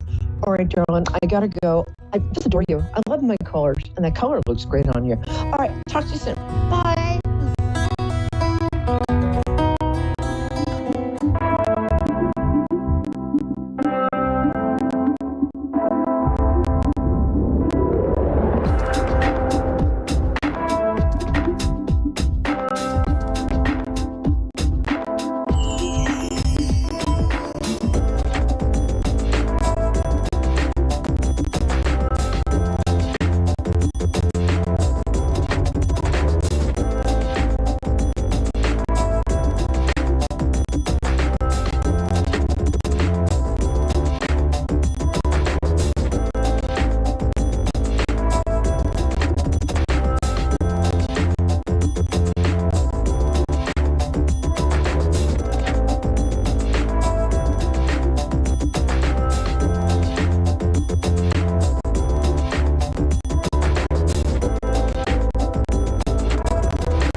Psychic Radio, Earth's #1 psychic radio network, and watching Moonstruck TV and Lightning Television. Welcome. Time for Zodiac Zone. 30 minutes of astrological insight with Melissa Marco. Live from MMAstroVibes.com. Connect direct in North America. Dial 888-454-2751. In London, 203-519-2158. In Sydney, dial 02-8488-3147. Or online, contact us through our Facebook page, facebook.com/psychic radio. Or our websites, ask1radio.com or moonstruck.tv. This is Zodiac Zone on A1R, the Ask One Radio Network.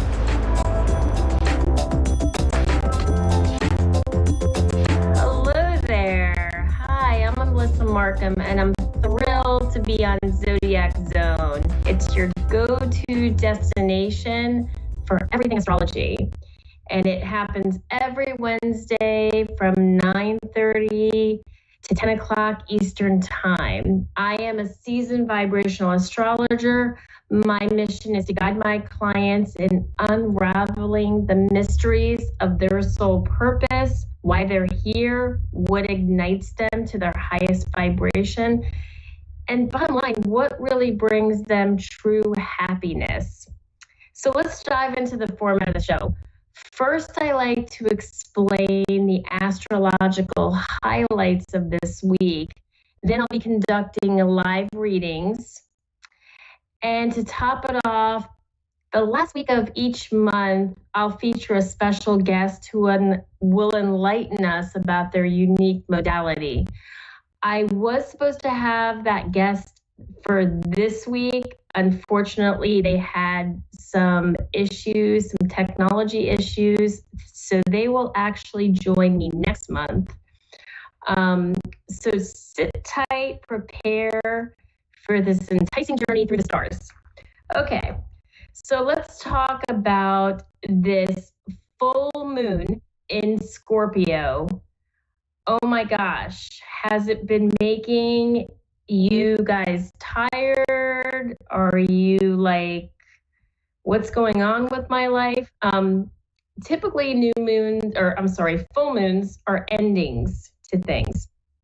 And this full moon in Scorpio, I can get that right,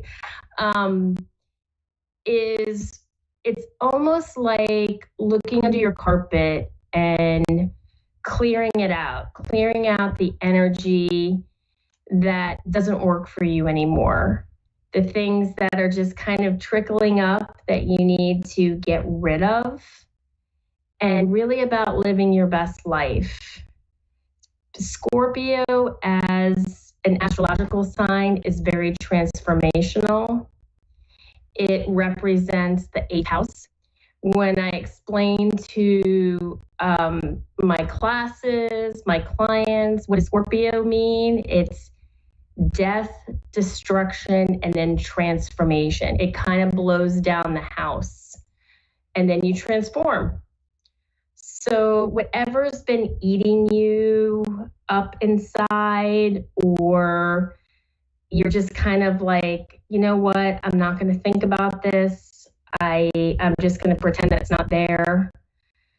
I feel like that this full moon is really kind of blowing that up. So my recommendation is, after this broadcast, of course, is to go out and just release whatever that energy is that you feel that is holding you back from living your best life, understanding your purpose, maybe doing something that you've always wanted to do but feel too afraid to do. Release that, because that is the purpose of this full moon. It actually, we refer to it as the pink moon, because when it ignites in the sky, when it's not so high, it looks like a pinkish color. So this is a time for transformation.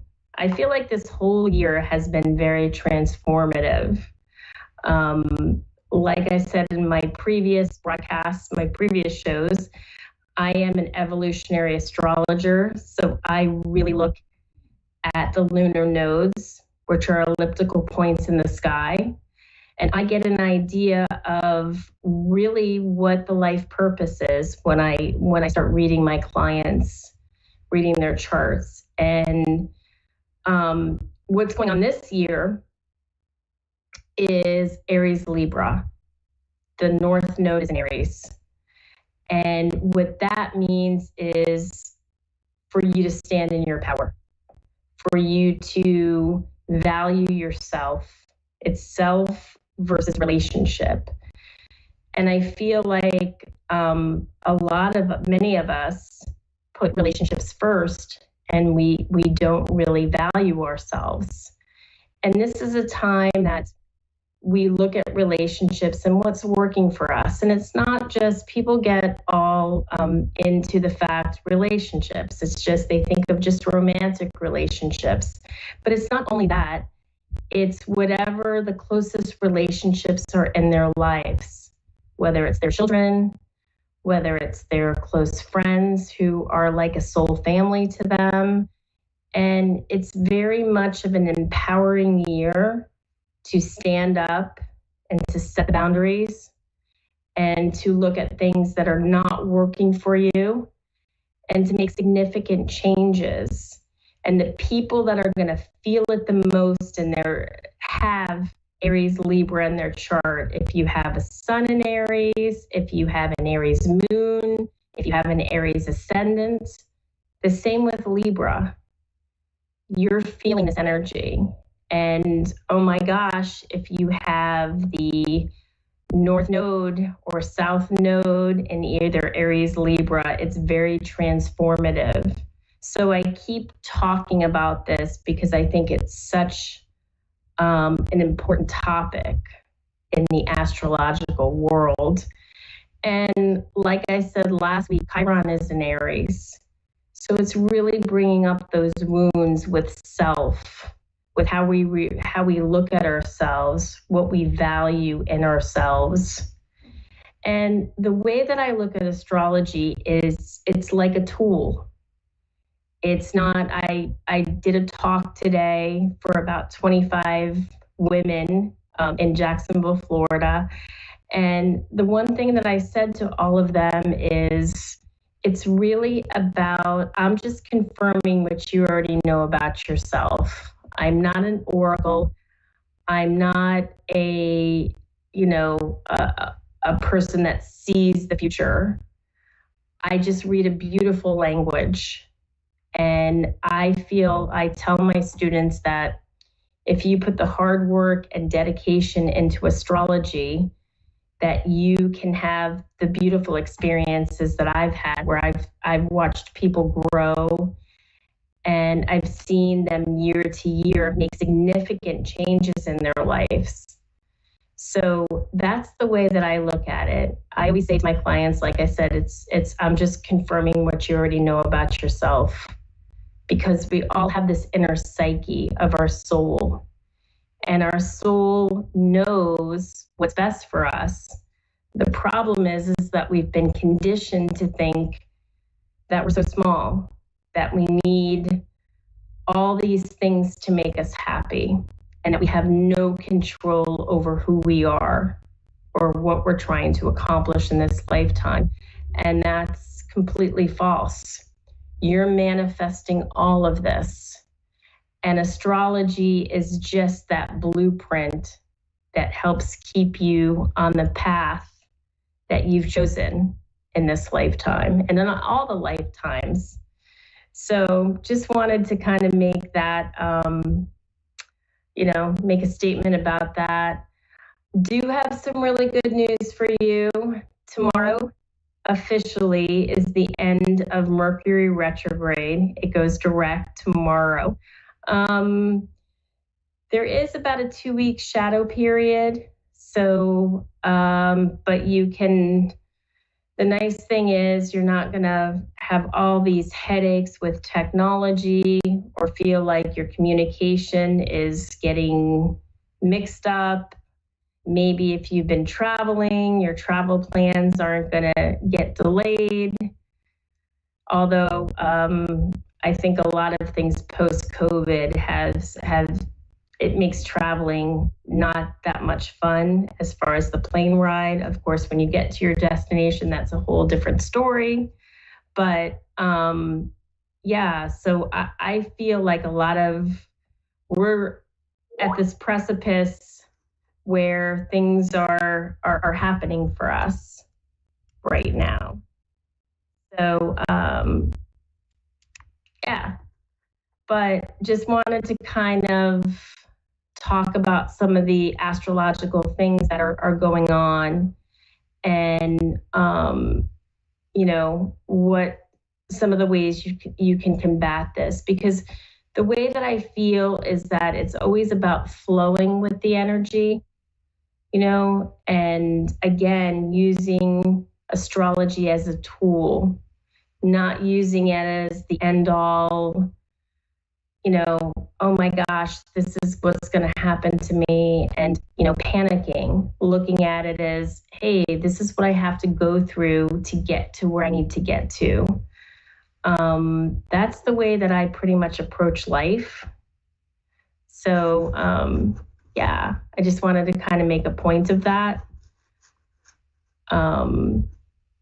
But anyway, some other things that I feel that are coming up too, we're going to have a new moon next month, May 6th. It's going to be a new moon in Taurus. New moons in Taurus are new opportunities. If you're looking to build a business, great time to start a business, to build something. Taurus is about building things, and at a slower level. My joke is, have you ever tried to move a bull? No way. So it's really for building. Great time to start a business if you want to make money at it, as far as if it's something that you want to do for career, something that you want to do for like a passion.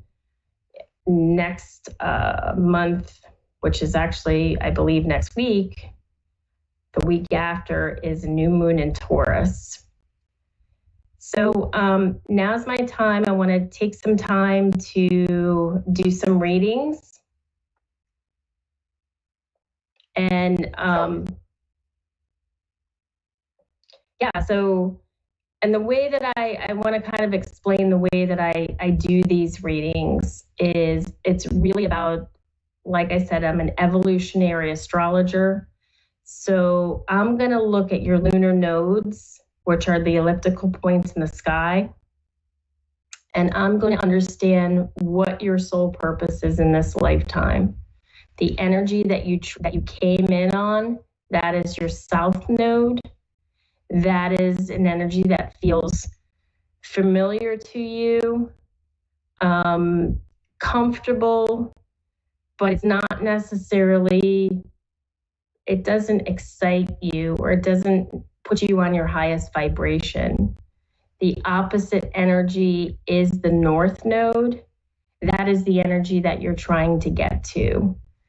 So when I look at people's charts, I look at their node placements, and then I look at Chiron, Chiron being the wounded healer. There's a whole story about Chiron in Greek mythology. And he was half man, half horse. He was considered a centaur, and he was immortal. So what happened was he had to consistently live in his wounds. And it wasn't until he was released from these wounds that he fully understood the meaning of life. So I feel like all of us subconsciously live in our wounds, because we don't even know that they're happening to us. We just know that, we have some incidents that we feel uncomfortable. For example, Chiron in Gemini could be a person has trouble speaking up. Chiron in Capricorn, a person could have a fear of success, because, back to Gemini, Gemini represents communication. So when Chiron is there, they have a wound in that. Capricorn represents career and reputation. When Chiron is there, they have a wound in that. They're afraid of that. So that's pretty much how I do my readings. I also, so we have our first person is Kelly from Cape Coral. Hi, Kelly. How are you? I'm doing great. How are you? Happy full moon night. Thank you. I'm doing very well. Thank you. Yeah, so I'm going to need, let's see, Kelly. I'm gonna put my glasses on here. Okay. What is? Ooh, hang on 2 seconds.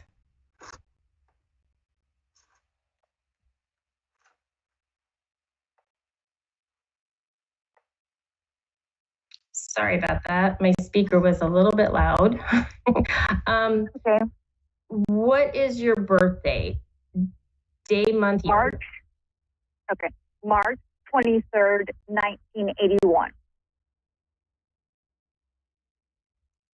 March 23rd, 1981.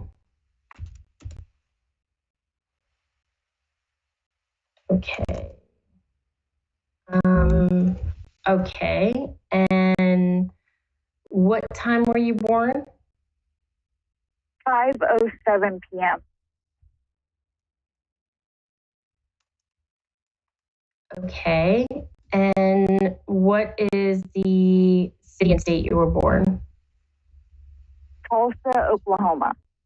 Tulsa. Okay. Alrighty. March 23rd, 1981, 5:07 p.m., Tulsa, Oklahoma, correct? Yeah. Okay.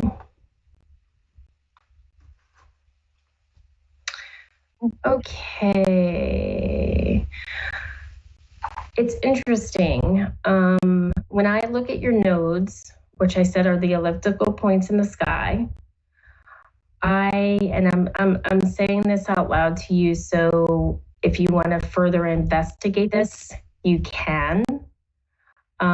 Your south node is in Aquarius in the 5th house of Leo, and your north node is in Leo in the 11th house of Aquarius.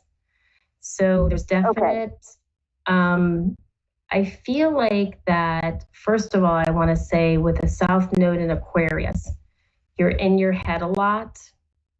You know, you're a very logical person. You're sometimes overly sensitive because it's in the 5th house of Leo. You're a person that definitely has a goal for everything, you know, and you really came here to find your heart, to do something that you really love. And I feel like because it's in the 11th house of Aquarius, it's going to involve groups. And it's going to involve, it's really about your hopes and your dreams in this lifetime. You know, they are big hopes and they are big dreams. And you have to really want to do it and love it. Does that resonate with you? Kind of. I feel like I'm just stuck right now and I don't have any goals. I feel like you need to look to your heart instead of the logic in your head, you know, because you could be saying to yourself, well, yeah, I mean, but does that make sense? And sometimes if we go with our heart, you know, that old adage, if we do what we love, the money will come, you know, really applies. Yeah. And I know that there's things stopping you because I feel like when you have, when I look at your Chiron is in Taurus and it's in the 8th house. So you probably are stuck and you probably have some self-worth issues, you know, really believing in yourself and really going down deep with yourself and connecting with yourself on a soul level, that could be kind of holding you back and blocking you. Do you feel like that at times? That you just get stuck in this rut that you're just like, I just can't seem to get out of it? Yes, definitely. That all made sense. I am I mean, I got my heart broken when I was younger, and I've had some trauma. It built a wall around my heart. And I'm trying to break it down with like shadow work and stuff like that, but maybe I'm not going deep enough.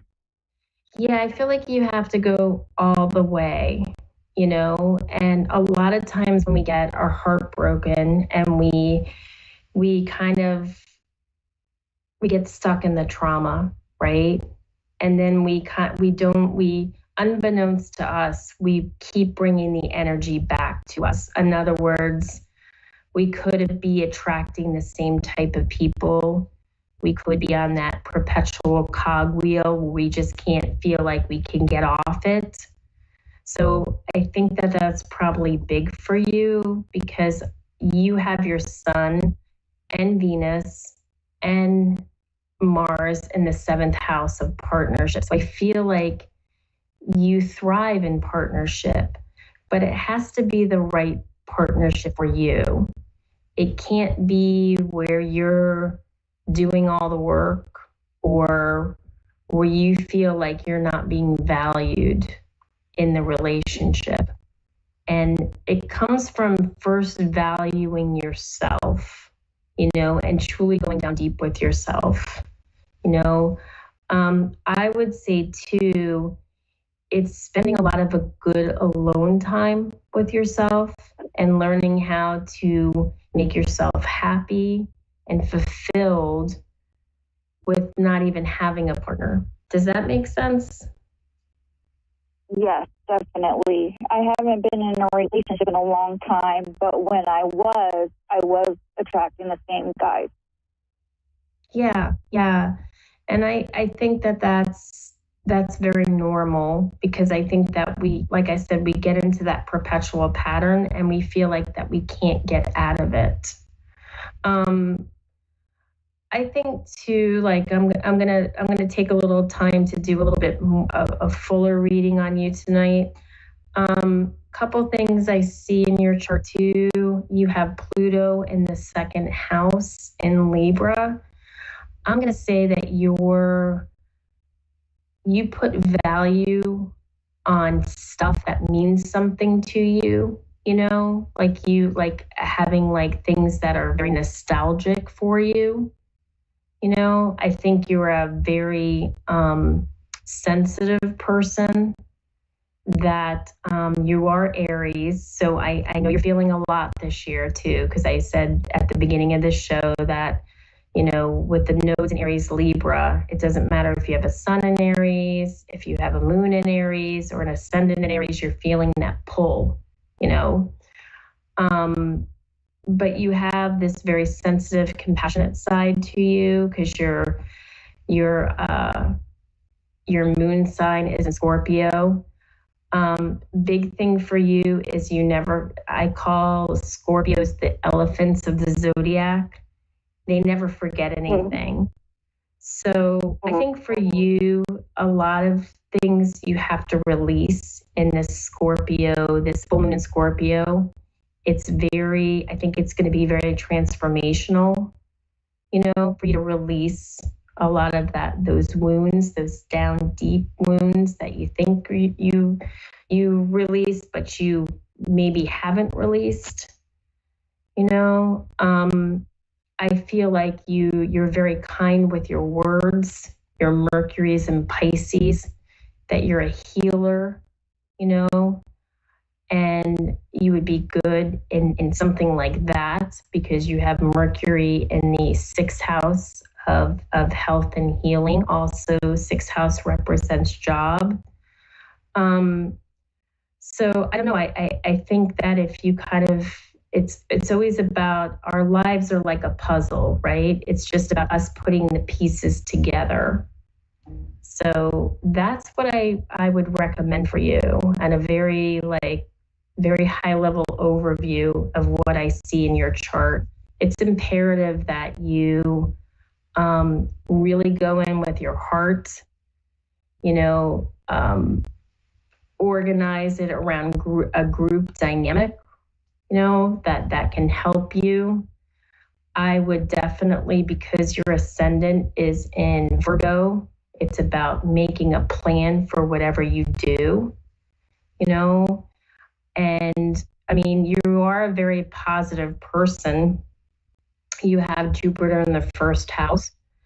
So, and I feel like you grew up an adult, you know, you have Saturn there. So it was like you went from kind of womb to adulthood very quick. And, you know, do something joyful, things that raise your vibration, even if it's buying a little gift for yourself or pampering yourself or doing something fun. You know, it's time for you to get out there and start living. If all this makes sense to you, that's what I see very high level. Yes, it does. Thank you so much. I'm going to a retreat this weekend, and I feel like I'm going to release some stuff. Yep, and I think that'll be perfect for you. And thank you so much. And you have a great evening. Thank you. You too. Yeah, so I just wanted to say thank you to everybody tonight. I mean, for supporting my show. I love astrology. I love to look at it as a way of life, a way that we can use this blueprint to enhance our lives. We have many chances when we look at the chart. So I'm very excited about taking it to the next level and continuing to watch it grow. And I'm getting into more of corporate astrology, where I want to help entrepreneurs and businesses make decisions that are best for them. And I feel like it's all in the chart. I mean, there's so much that we can learn about ourselves when we look at our chart. And guess what? We picked all of this. So thank you very much. Namaste. And everybody needs to go out and look at the moon and release what's not working for them. That is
Psychic Radio, Earth's #1 psychic radio network, and watching Moonstruck TV, enlightening television.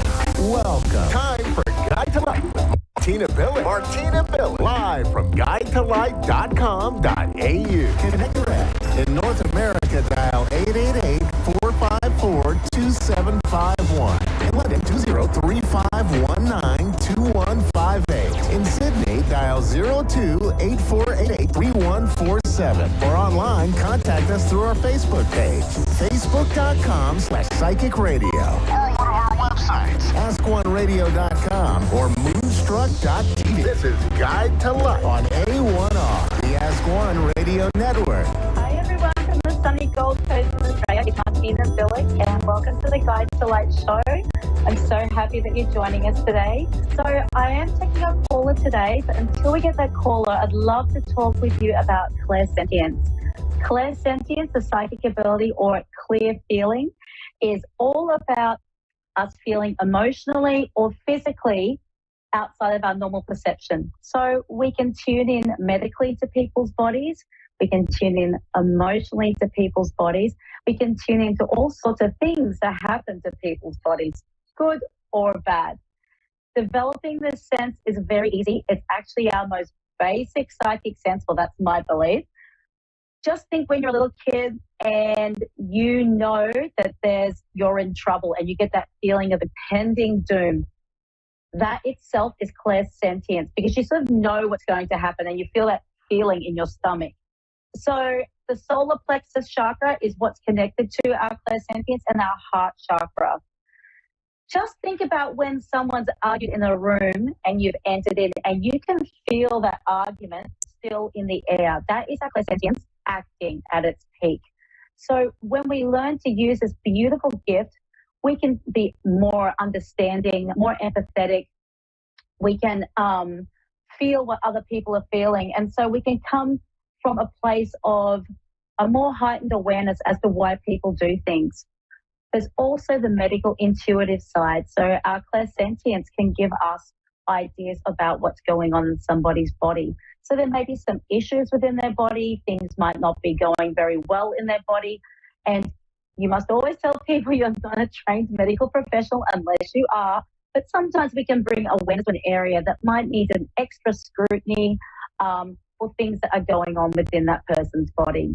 Now, I like to teach clairsentience to start off with my psychic students because I think that it's a very easy ability to come out.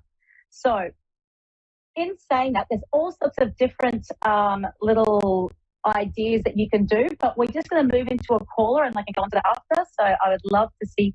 Here we go. We've got Katie in Walker, Minnesota. Hello, Katie. Hi.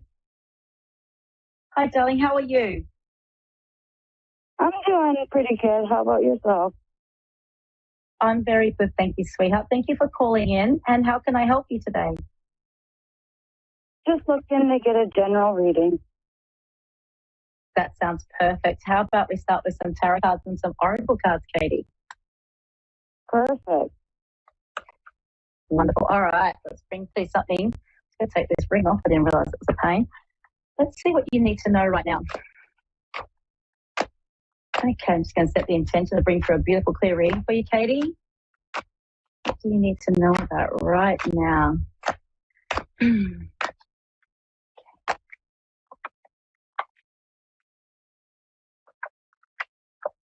Okay, so I've got 9 of Wands, 7 of Pentacles, and the 4 of Pentacles reversed. Okay, so this is telling me that you're in a bit of a growth period where you're looking at something you've built up, and I believe it's to do with finances. Would you be would you understand that you're saving for something at this point in time? What was that? I've got the 7 of Pentacles here, which is indicating to me that you're in a process of saving up for something or preparing for something to come. Is that correct? Yeah, that's correct. Beautiful. So in the past section, Katie, what I've got here is the 9 of Wands. This has been going on for quite a while that you've been preparing for this, and you're in a position of thinking, have I done enough to get to where I need to go? Would you understand that, darling? Yeah. Okay. So what I'm going to tell you, Katie, is we've got the 4 of Pentacles reversed, which indicates to me, this is in your possible future section, darling, that there's still those feelings of insecurity of having just the right amount of what you need to get to where you want to go.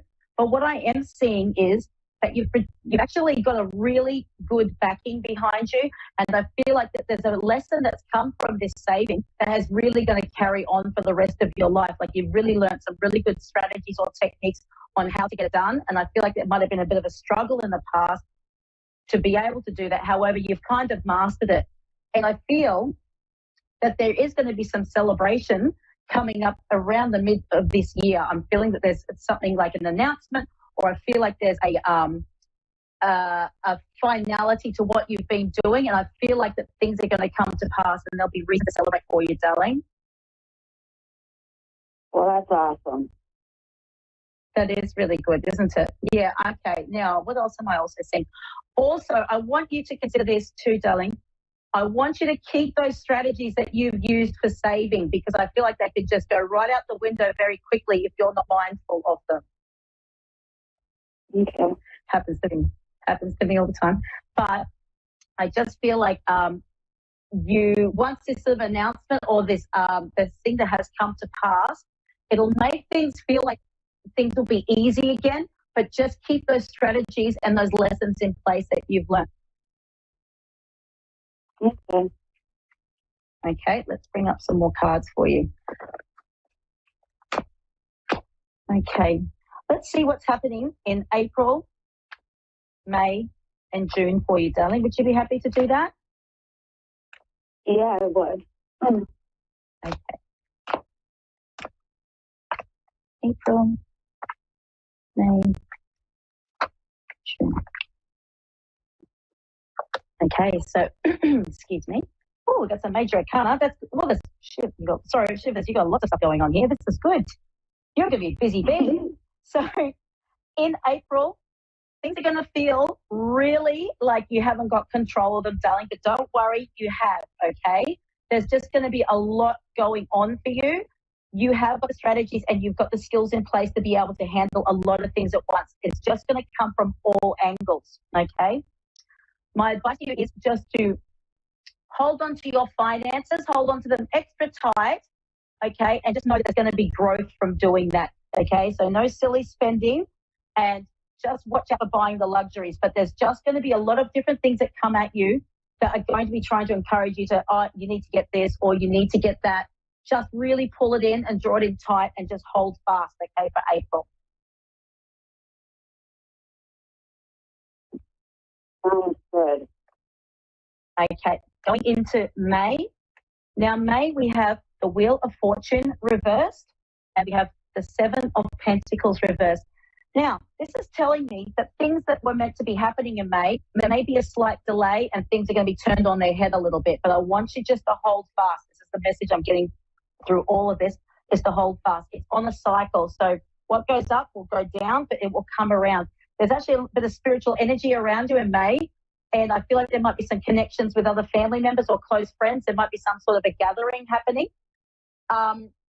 There's going to be a lot of people around you. I've got the Seven of Pentacles reversed that are going to be actually looking at how far you've come, and they're quite proud of you. They're really proud of you with how far you've come. And I feel like there's a bit of a story you're going to be telling them about what you've had to put into place to get to where you are. So with that Wheel of Fortune, there is going to be a big turn for you in May, and it's just going to go up, down, and then back up again, okay? So just hold on, all right? Hold fast. Okay. It's coming for you. Okay, May, where we go? May, June. So now this is happy days. June, this is what I was saying, mid-year for you, darling. So we've got the World card and we've got the Ace of Cups. Overwhelming, emotional, beautiful things coming for you, darling. Your cup will be filled. You've got the World card. That thing has come to its finality and has come to its end, my sweetheart. And you're going to be quite happy there. All that, you can see that the same spiritual energy around you there where it's reversed. It's come up the right way for you, okay? And you're going to be in a really good cycle. It's like you're entering into a new cycle of your life. And I see really robust happiness, and I see a lot of beautiful connections around you. So things settling down between relationships and that around you. With that Ace of Cups, we've got that overflowing love and lots of things to fill your cup with. So I do feel like there's like a nice gathering of love around you. So this could be friends, family, people that you usually spend your time with, sweetheart. Really good. June's your month. Awesome. Oh, I'm looking forward to June. Good on you, darling. Well, you put it on your calendar. Let's bring out some oracle cards for you. Okay, so let's see what we can do to get you on a really aligned path for the next few weeks. What can you do to get onto that nice aligned path to help set things in place for you?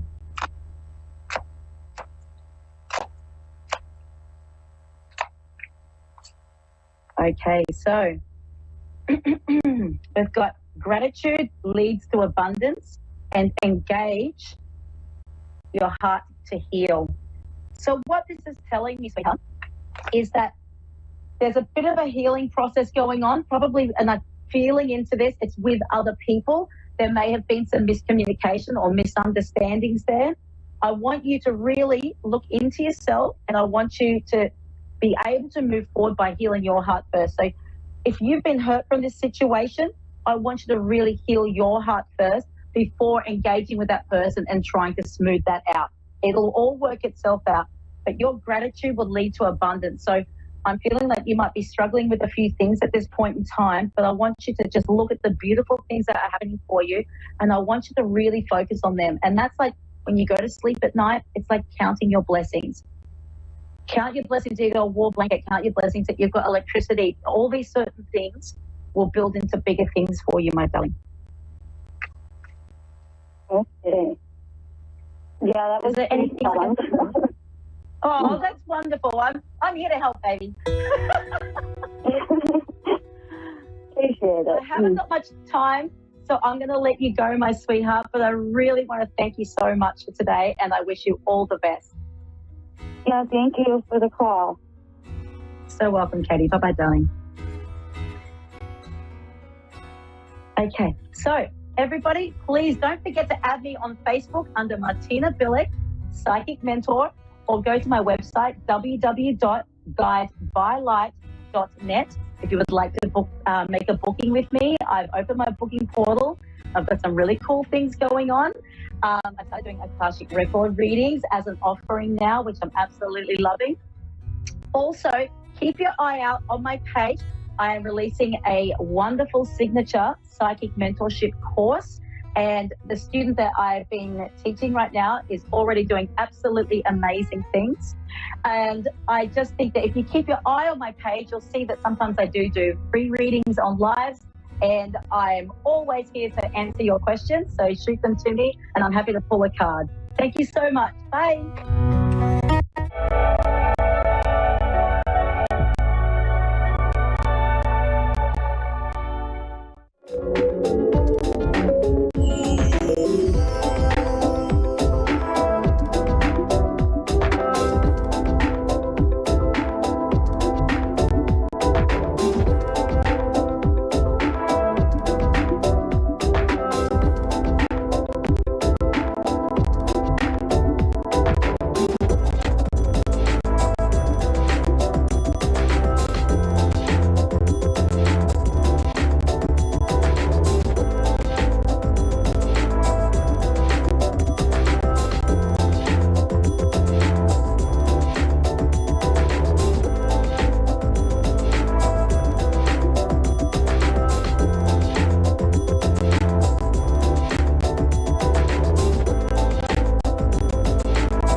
Listening to A1R Psychic Radio, Earth's #1 psychic radio network, and watching Moonstruck TV and Lightning Television. Welcome. Time for Astro Weather and Readings with Ashley June. Ashley June. Live from AshleyJune.com. Connect direct. In North America, dial 888-454-2751. In London, 20-3519-2158. In Sydney, dial 02-8488-3147. Or online, contact us through our Facebook page, facebook.com/Psychic Radio. Or one of our websites, AskOneRadio.com or Moonstruck.tv. This is Astro Weather and Reading on A1R, the Ask One Radio Network. Hello, I am Ashley from AshleyJune.com, here with your Astro Weather Report for the week of April 24th through 30th.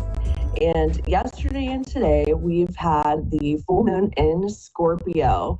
This full moon is kind of the ending of the eclipses that we just went through, starting at the end of March with that full moon eclipse. So all of that eclipse energy was very intense. Hopefully by this time now that we have this current full moon that is not an eclipse, that eclipse energy should be calming down. Those stories will still last for 6 months because that's what eclipses do. They're long stories, but that energy should be calming down now. But tomorrow we have Mercury finally turning direct. So no more Mercury retrograde.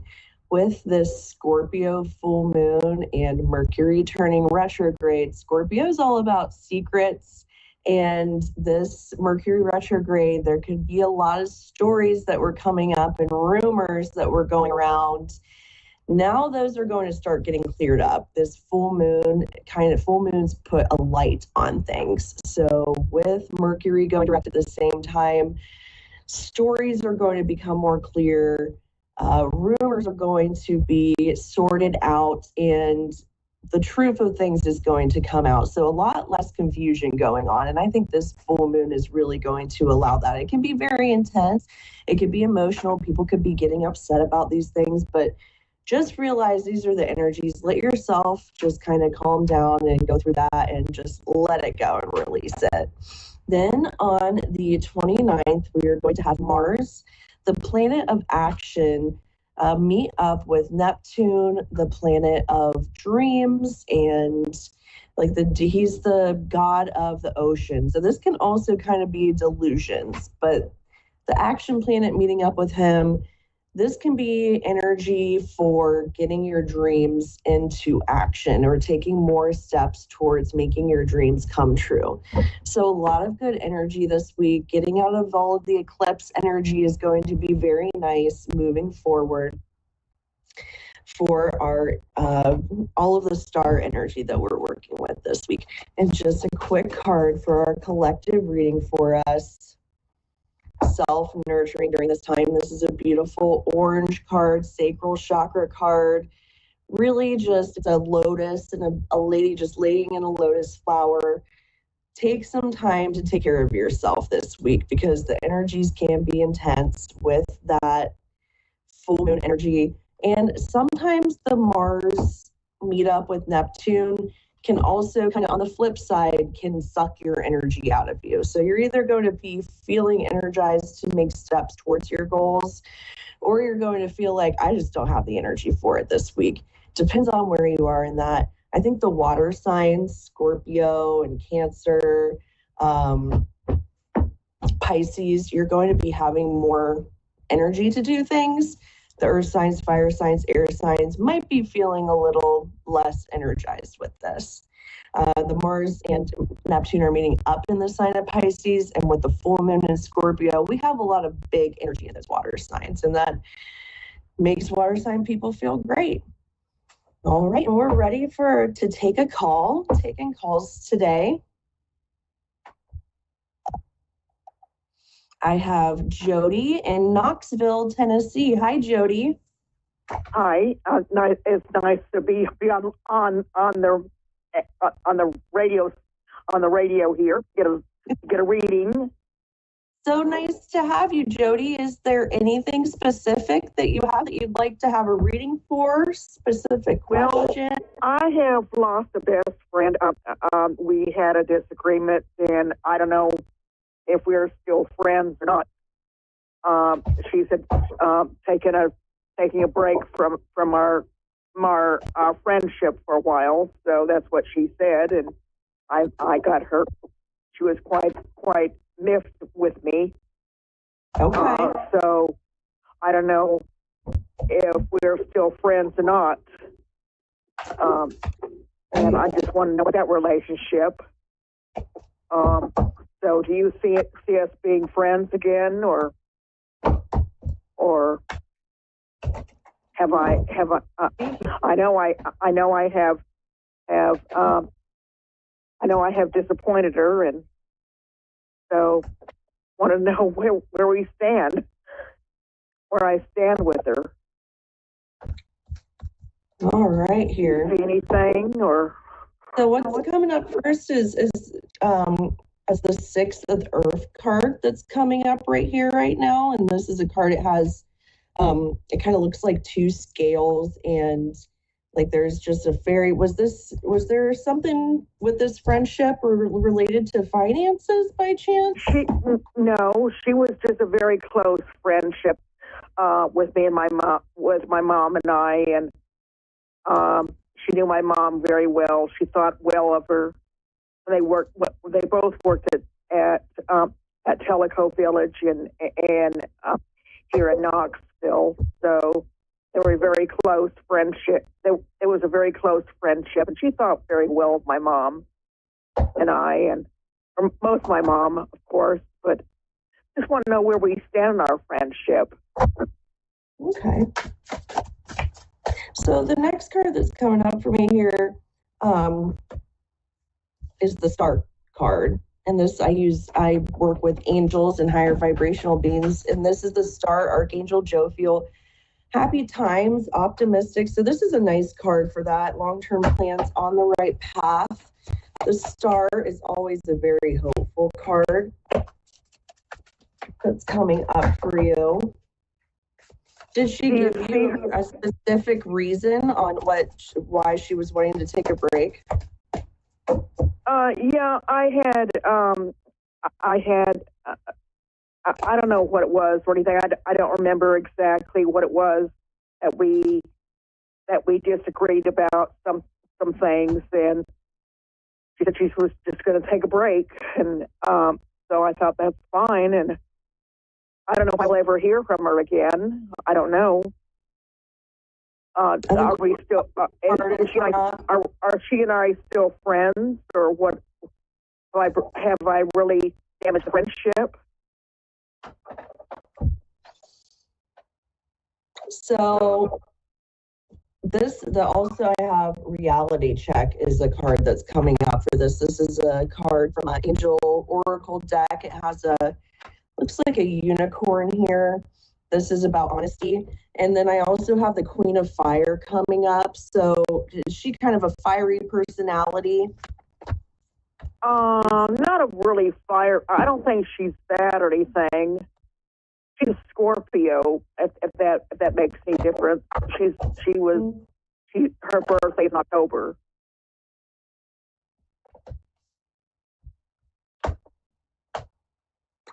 I'm getting a reality check. Then the next card that I'm getting is evolution, but it's reversed here. There's there's resistance here. It's not looking great. It looks like, and with the Queen of Fire too, this card is all about confidence.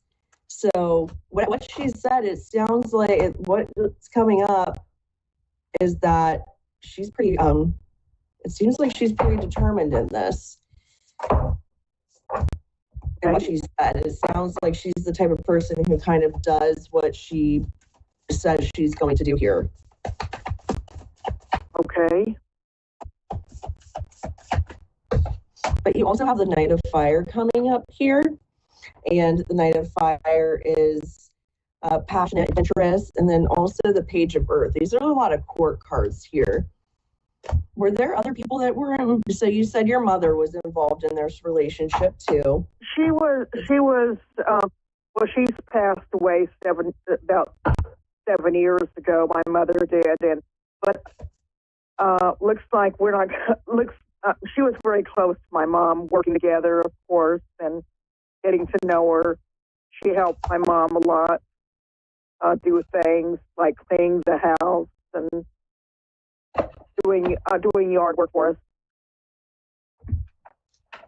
And I just want to know where our friendship stands with myself and this girl.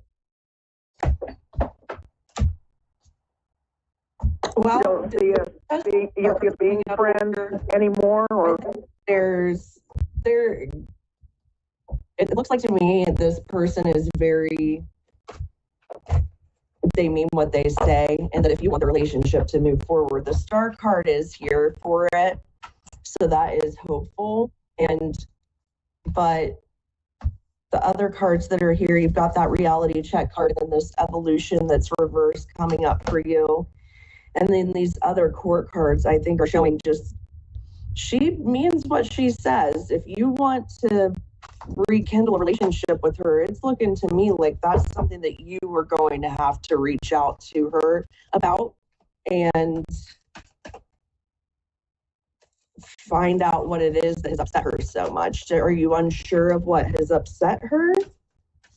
I know what has upset her, but she's upset with me, of course, and we just had a disagreement about things, and I got into her personal business, which I should not have done.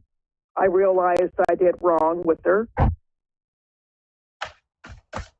I would like to amend this relationship if I can with her. So what can I do? I think that you would have to reach out and apologize. You're going to have to. I did apologize to her.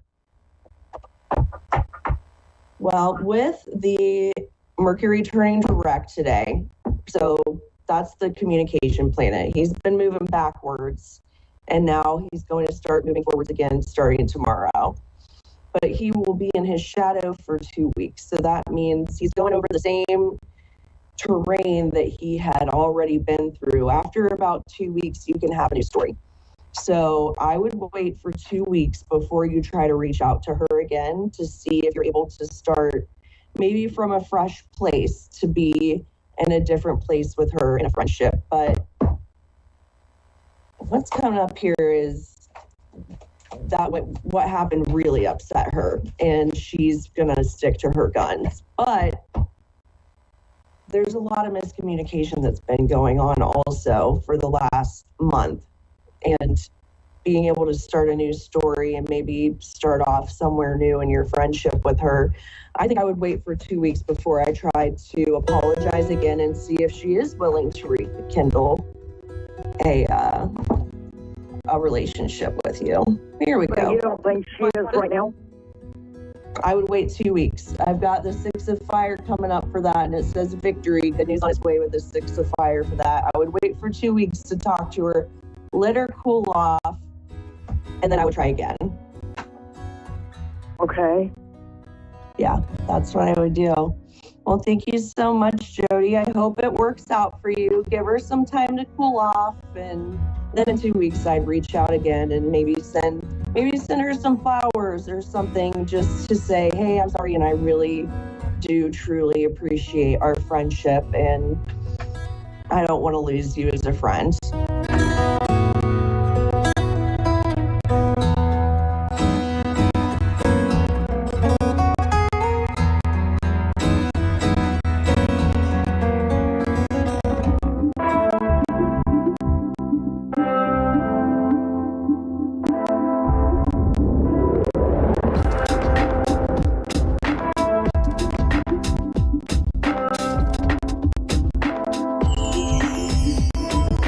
You're listening to A1R Psychic Radio, Earth's #1 psychic radio network, and watching Moonstruck TV and Lightning Television.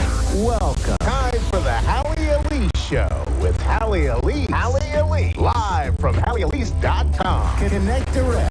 In North America, dial 888-454-2751. In London, 20-3519-2158. In Sydney, dial 02-8488-3147. Or online, contact us through our Facebook page. Facebook.com/Psychic Radio. Or one of our websites, AskOneRadio.com or Moonstruck.tv. This is the Hallie Elise Show on A1R, the Ask One Radio Network. Well, good evening, everyone. I am excited and delighted to be here. I was just chatting with one of my producers who has me rolling with references to 70s, 80s, 90s music. He definitely is a DJ at heart and probably was an amazing DJ in his day. Actually, I'm thinking I have to have a conversation with him about that. I would introduce myself, but I think they said my name 30 times. In case you didn't hear it, it is Hallie Elise. And I truly am delighted and excited to be here this evening with you. Last week was my first week with A1R, and we had some weird glitches. Now, usually I have some glitches simply because that's me. Technology and I are friends, and I can be quite savvy at times. However, things go awry sometimes. We had the blackout. Well, actually not a blackout, not even a brownout. We had an eclipse, and I know everyone is familiar with that. It's pretty wild in respect to all the things that were said beforehand, all the things that were being said during, and here we are after. I have to tell you, people that are highly sensitive were more inclined to have some sort of impact. I can say for myself, the day before, I had some anxiety. And it's really interesting because I'm one of these people that does not get anxious. I think I've been anxious, actually. I can tell you exactly. I've been anxious one time in my entire life where I actually felt anxiety. And it's fascinating to me because in my head, I always thought, well, if you have anxiety, we can go ahead and work with that. We can take deep breaths. We can work with certain tools. There's always a way to manage it. And I still believe that. However, personally experiencing it, wow, that's pretty wild. And feeling that just before the eclipse, the day before, that kind of threw me a little bit because it's not familiar to me. However, the things that I just mentioned, I did. I went ahead and I took deep breaths and I meditated and I got quiet and I communed with nature. I felt better. And then the day of the eclipse, it was as if someone said, sleep. Have you ever heard of the fairy tale where a child is born and she's supposed to stay away from the room where they sew, and there's a spinning wheel with a needle. She touches the needle and next thing you know, she's out cold. And that's because the spell was cast upon her. That's how I felt during the eclipse. I was out cold for 2 hours, and I'm not exaggerating. I'd love to know what your thoughts are on that. And so if you don't have an opportunity to call in while we're on air, be sure to leave some messages, and I definitely will get back to you. In the meantime, I believe we have Melissa from Winnipeg. Is that correct? Yes. Hello. Okay, hi. Hello. How are you? I'm good, thanks, and you? I'm well, thank you. Did you have the specific question that you wanted to address, or would you like me to just kind of give you what pops in, or both? How about just what pops in? Okay. It's interesting because I was just speaking about anxiety, and I won't say that you are specifically an anxious person, but I do get the sense that you often worry. And the best way for me to express this is not to say that you are a worrywart. However, I will simply say that you like to be prepared and you don't like to not know what's going to be happening. So for instance, if someone says to you, oh, tomorrow we're going to head out on a cruise, you need to know, where is the cruise going? Is it a safe cruise? Is the captain skilled? Those things are important.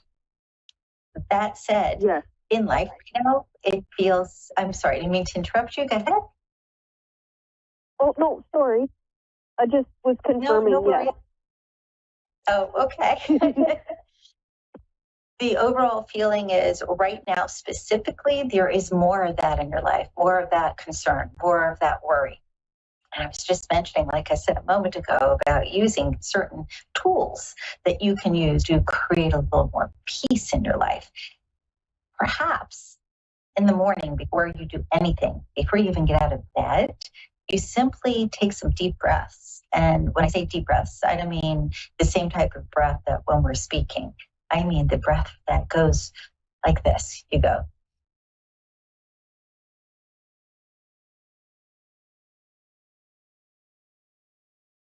You take the breath through the nose, down the throat, into the chest, down into the stomach, into the abdomen.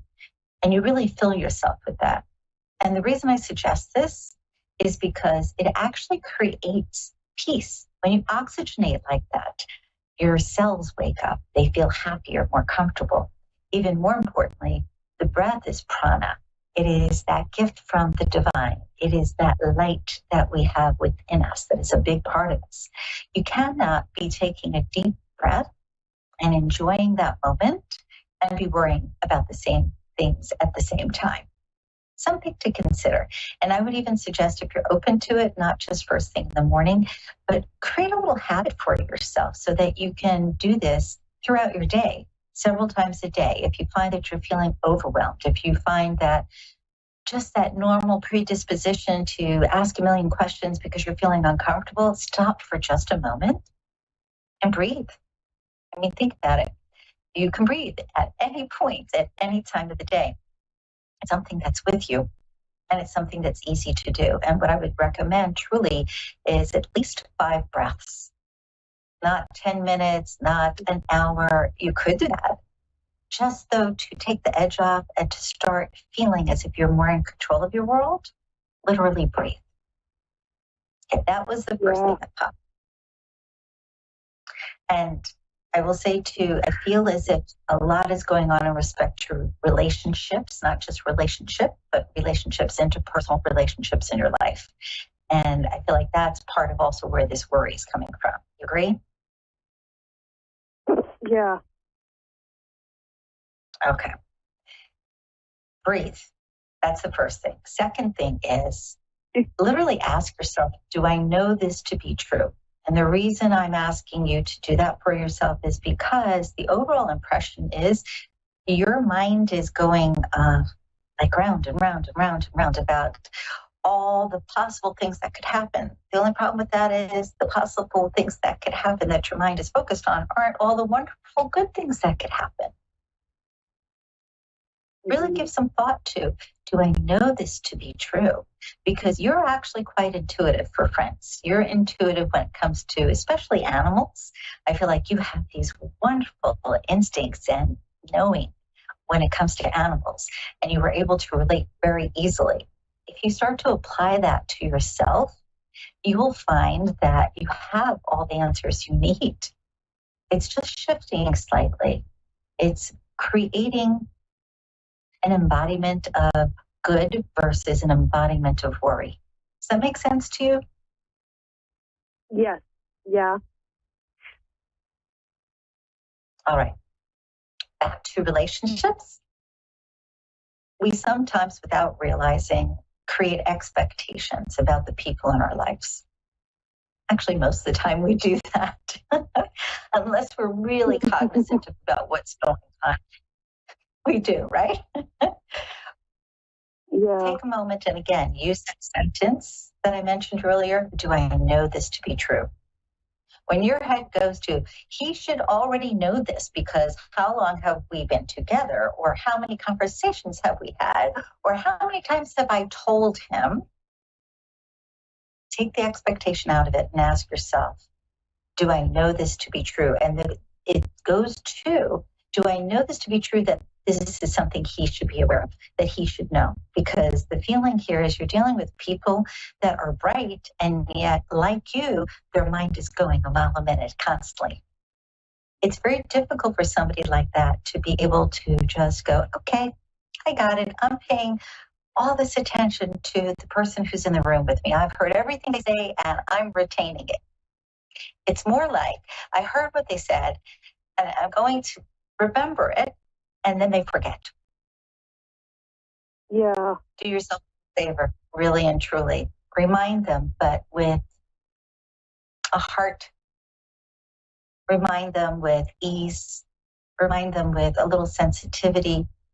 Not to take anything away from you, to add to you. If you can be a little more gentle with eliminating those expectations and qualify what your needs are a little bit better, you're going to find overall you are happier. Now, based on what we said, is there something specific that you want to address? I'm not sure. Do you do like mediumship or? mediumship, I'm afraid I don't do. I don't speak to the other side. You don't do that one? It is, it's too much to talk to the other side. I will say that excuse me? No, that's good. No, that makes sense. Yeah. Okay. It's funny because when I was a little girl, I heard a lot of voices, and it was this cacophony sound in my ears, and I kept saying, no, no, no, no, please stop, please stop. I mean, every day it was constant. And at some point it just stopped. And I thought, oh, thank you. The irony, when I was about 16, I went to this wonderful class about awakening your abilities. And I thought, oh, that would be cool. Let's go see what that's about. And one of the things they talked about was clairaudience, which is hearing the divine, hearing the other side, hearing your angels, hearing your guides. And I thought, oh, is that what that was? But I never quite paid attention to it. I do, though, on occasion, when I'm sitting with someone, get a sense of a loved one. So, for instance, somebody could say something like, I miss my mom, and I get a sense of who they were, or I get a little message. However, I'm not a medium who says, oh, I see them and their silhouette and this is what they look like. That's really not my thing. I want to go back to what I said just one moment ago, which is you're very intuitive and you can actually speak to your loved ones by getting quiet, taking a moment and envisioning walking somewhere in nature and going down a beautiful path, knowing that when you get to the edge of the path or the end of the path, there's going to be a bench or somewhere to sit where you will meet your loved one and you can communicate with them. It takes a little bit of practice, but I believe you can do it because, again, I keep picking up that you have intuition. You just need to apply it to yourself. All right, my friend? Thank you. Yeah, thank you so much. My pleasure. We have another caller, Liz. I apologize, it flashed through the screen or on the screen, and I didn't catch where you were from. Ah, Wisconsin. Yay. Okay. We're in the U.S. How are you? Wisconsin. Yes, ma'am. Were you looking for a specific answer to something, or do you want me to just share what comes through? Yeah, just share what comes through, please. Okay. I hear money, money, money, money, money, money, money, money, money, money, money. That's the truth, really. That's an area that really you are attentive to in this moment, and it's more that uncomfortable feeling. And I don't want to say that you have zero, because that's not the case. However, I get the sense of concern and wanting things to shift. We're in, what are we in? We're in May? No, we are in April. Well, okay, I'm skipping a month. So April, so May. I will say by mid-May, going into third week of May, you should start to see a nice little change in respect to finances. However, your actual cycle, and when I say cycle, this has nothing to do with astrology. It has to do with you personally. There is, starting in May, but going into, I'll say, by the 8th of June. I don't know why that's specifically, but I'm hearing 8th of June. By 8th of June, you open a door to a different cycle, which has to do with things coming easier when it comes to finances, things coming easier in respect to overall abundance, things showing up that you didn't expect. Think of it as your good luck period. So again, thinking June 8th is kind of the onset of that. And I'm getting June, July, going into probably the first week of August. So June 8th through, I'd say, about August 5th from what I'm sensing. This is your money time. This is a time to make magic happen. If you need to get that new car, this is the time to get it because you'll get it at the best price. If you are considering selling your property, this is the time to do it. If you want to switch careers, again, the time to do it. Bottom line, if you can hold on a bit, you're going to be pleasantly surprised with how things start to turn. The onset is next month, but the cycle itself begins in June. Okay, that sounds perfect. Okay. All right, you hit the nail on the head. Thank you. Thank you. The other part of this, though, and I'm going to just put this out there, it's always up to you if you accept what I'm going to say or not. but I would really strongly suggest sitting down and thinking about, actually write it down. What are your expenditures? Write it all down, whether it's $2,000 a month, $4,000, $8,000, $3,000, doesn't matter. And then look at those things and ask yourself, how much more would you like to make? So let's use $2,000 as just an arbitrary number, right? Let's say your expenses every month are $2,000 and you've been making $1,900, and that creates problems because you're really not relaxing. You're taking care of things, but it creates a little bit of anxiety, right? Funny, anxiety comes up twice tonight. All right. Look at that number. Recognize that's what's needed, not wanted, but needed. And then decide what's the number that you want. And I will say be realistic. And what I mean by that is you can say, okay, I'm making $1,900 and what I want to make is $15,000 a month. And that could be something to work towards. However, if you say that, your mind is really not going to believe it. Because your subconscious mind is going, no, we barely are making that 19. What are you asking for? And there's a contradiction. Instead, look at it in respect to being reasonable. What I mean by being reasonable is if your goal is $2,000 to just take care of your needs and you're making 19, it's uncomfortable, and yet you're still managing. What is it that would actually make you comfortable? Find a number. Perhaps it's $2,400 a month or $2,500 a month, and then sit down and write down what you would do with that additional money. If you can, do this before June 8th, because I feel like you'll kind of get your mind into the condition where you start focusing on what you're expecting and what you're looking forward to versus what you feel that you're trying to fix. Right. That makes total sense. Because I get the sense that so much of your time, honey, is on how am I managing? That's hard. And it makes you feel bad. I mean, really, nobody wants to sit and feel like, oh my gosh, no matter what I do, I'm juggling, because you feel like you're not empowered. And it's not fair. Yes, most definitely.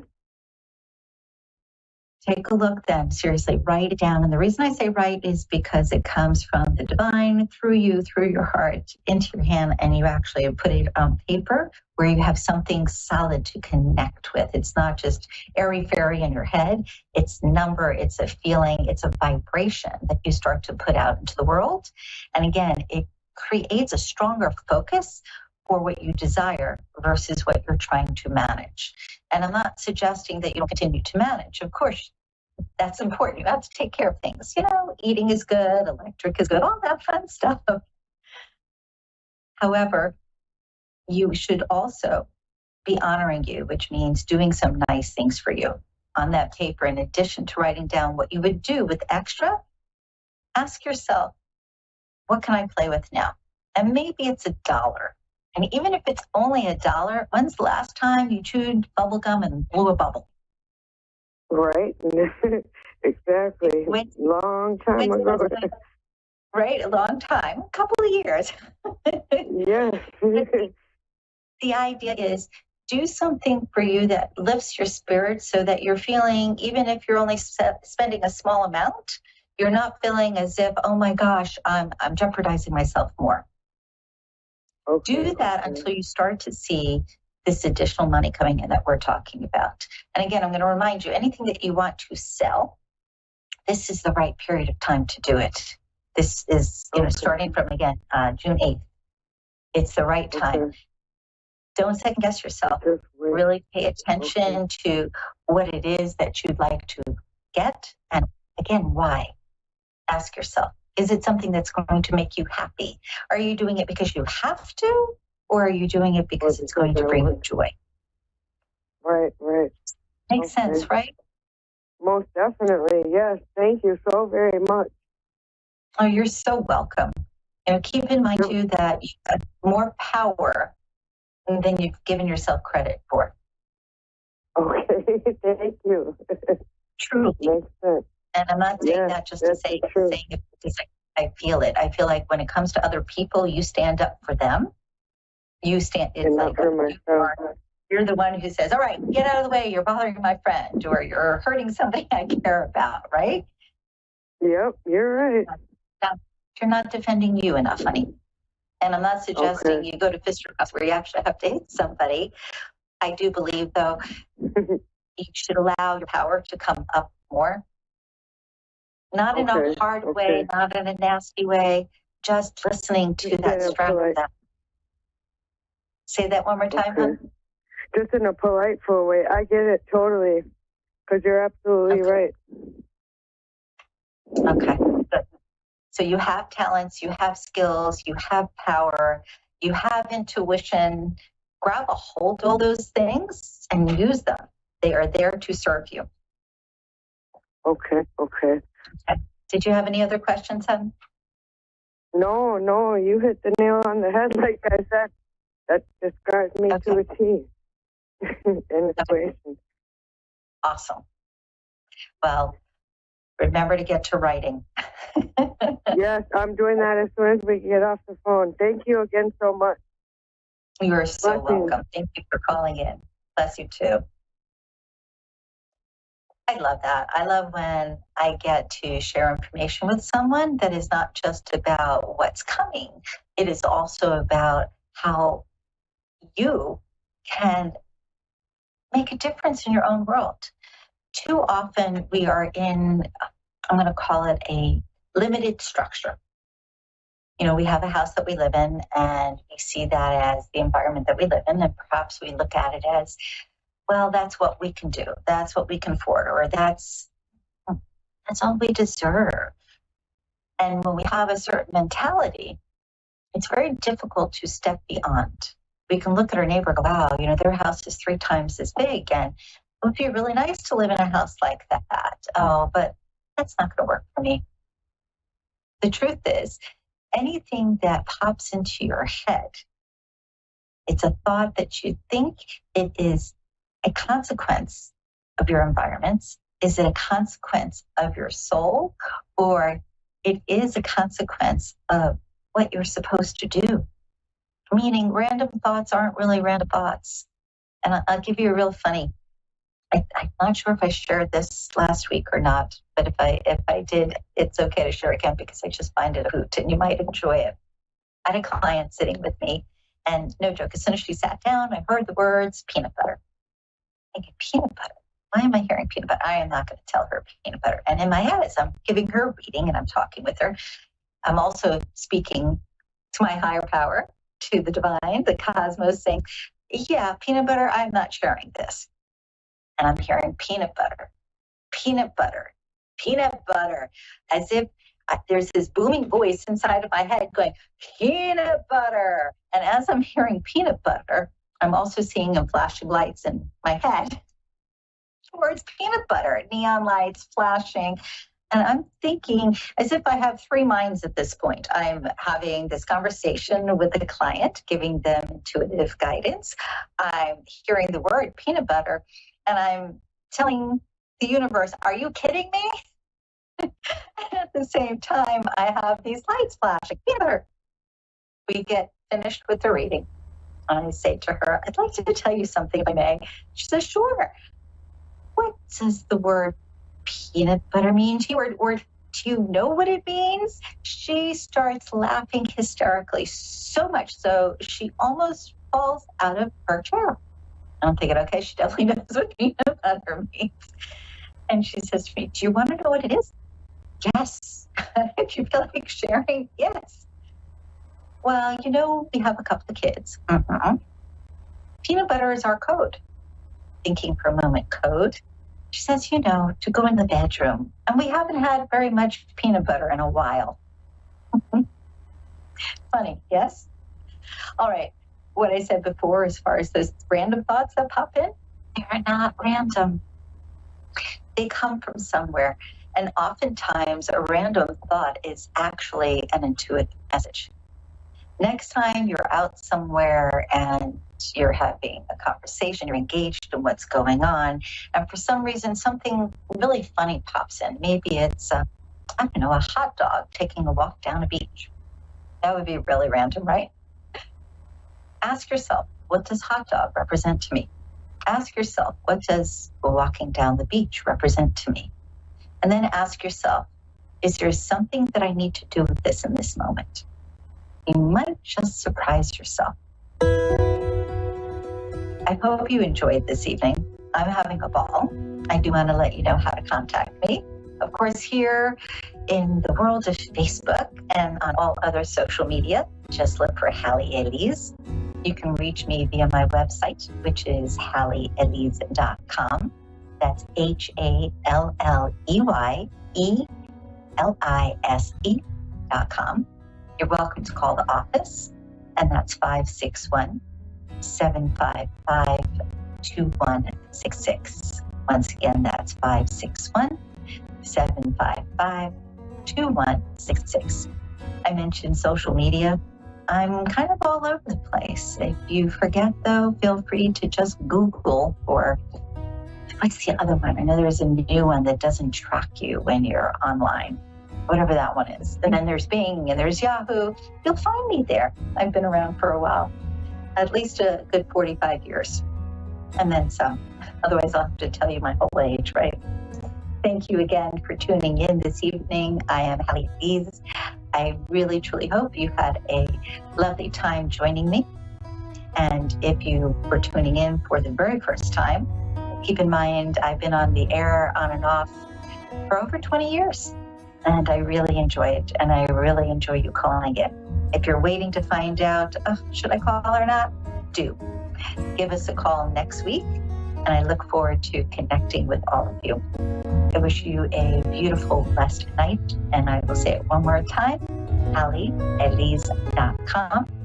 You can find out more information about me. There's some photos there with some people you might know. Thank you.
watching Moonstruck TV and Lightning Television. Welcome. And now, Reverend Elliot's Magical Window with Reverend Elliot. Live from magic-works.com. Connect direct. In North America, dial 888-454-2751. In London, 20-3519-2158. In Sydney, dial 02-8488-3147. Or online, contact us through our Facebook page, facebook.com/psychic radio. Or one of our websites, askoneradio.com or moonstruck.tv. This is Reverend Elliot's Magical Window on A1R, the Ask One Radio Network. Greetings, fellow seekers of truth, wisdom, and light. This is Reverend Elliot, your friendly neighborhood esoteric practitioner, coming to you live from the friendly city of New York, where we are in the middle of a heat wave. The temperature is 69 degrees. Oh no, what are we going to do? You know, people are. I know that California is having problems with heat, which is just too bad. But here in New York, you know, people are sighing about how terrible the heat is, and we never had a heat wave here. A heat wave being 3 days in a row of over 90-degree weather. It was, you know, I just, please, folks, there's enough in the world to be afraid of. Don't let them scare you about the weather. For goodness sake, forget it. It's just weather. I mean, I have a recording of the great Gene Shepard, you know, guy who wrote Christmas Story and all that. From the 1960s, we had a show here on local radio, and he went on for a half hour, an hour almost, about how one thing that really upsets New Yorkers is when water falls down from the sky.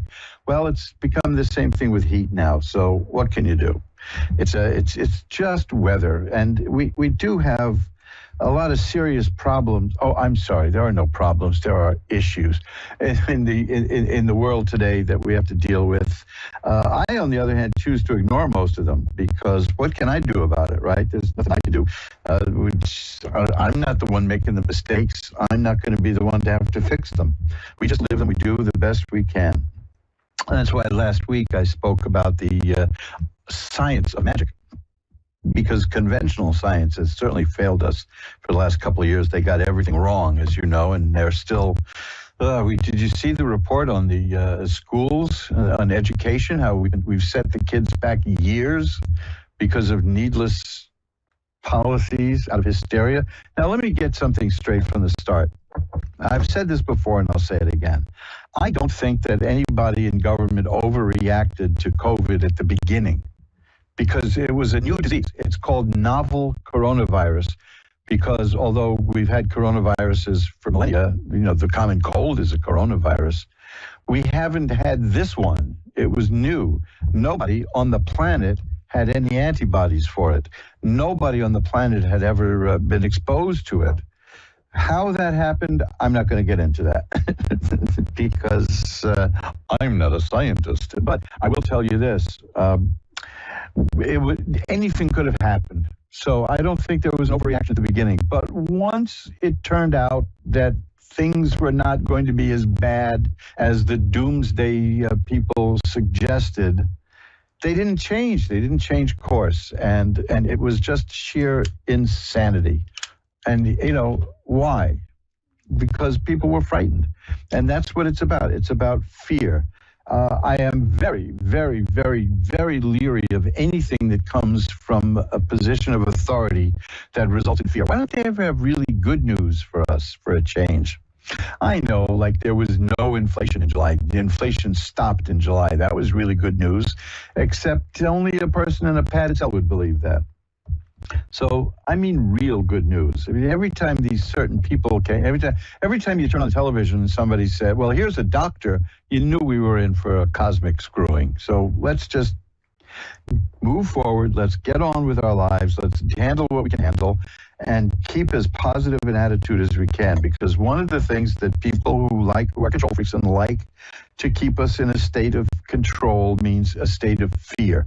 This is why I relentlessly talk about the book Unmasking Fear by Lloyd Kenyon Jones, which you can find at mojoacademy.org, at amazon.com. Look for Undermasking. What the hell does that mean? Unmasking Fear by Lloyd Kenyon Jones. Because this book was written 100 years ago, 1919. And it's the same stuff. Nothing changes. People are still people. Nothing changes. We have machines that we didn't have back then. We have, there's an Indian guru who is fond of reminding people that we have all the conveniences in the world. Human beings have never lived as easy a life as we live today. And what is the major preoccupation of most people? Whining and complaining. So just stop that, okay? Don't let them suck you in, because that's how they can get you to keep paying attention to them. Well, it's right out of The Music Man, which I mentioned in the introduction to Unmasking Fear, not the one I wrote in 1919, because hell, my mother was barely alive in 1919, let alone me. But it comes from The Music Man. If you want to understand how politics works, which is another way of saying how con artists work, take a look at The Music Man, where the guy whips a whole town into a frenzy of fear over something as innocuous as a pool table, and then he sells them a cure. You see, that's the deal. So keep perspective on this. This happens all the time. You've noticed, if you're over the age of 30, you've noticed that there's always something new to be afraid of. And if I had to say, if there's one book that I want you all to read, it's Unmasking Fear. Because, as the subtitle says, fear doth make a coward of us all. And that's the whole point, is to get you to give up your power and be afraid, be very afraid, always be afraid. Even before COVID hit, I was telling people 6 months from now, you're going to be scared to death of something you didn't even know existed now. And there you go. They tried it with all kinds. They tried it with Ebola. They tried it with all kinds of diseases. This one took. This one happened to be real. And it did hurt a lot of people, although, when they recounted the dead from the disease in Alameda County and California, they had to knock it down by 25% because they miscounted. And then, of course, they did the one thing that government can do. They stopped the counting. So just take it with a grain of salt. Protect yourself. Do common sense stuff like wash your hands. Keep away from people who you don't know who are coughing and hacking. Even if they give primetime speeches, if they're coughing and hacking, watch out. And we've gotten thousands of years as human beings fighting diseases. Why was this so bizarre? I had it in April of 2020. I missed a whole bunch of shows, and it was really nasty, but I'm here. I'm still here. A lot of people are too. So we'll deal with this. Just remember, when the next big thing comes to be afraid of, they tried monkeypox, but that sure fizzled. When the next big thing comes to be in fear of, just remember, just maybe you want to look at the words of Lloyd Kenyon Jones in the book Understanding Fear, because that's what tarot is about. It's about getting a look at the world so that you can understand what's going on. You don't want to be constantly victimized by people who are going to tell you about all the terrible things that are going to happen to you. Just let it go. If somebody wants to be afraid, let them be afraid. If somebody feels that they have to wear a mask all the time, if that makes them feel comfortable, fine. Just, whatever blows your skirt up, right? Isn't that what they say?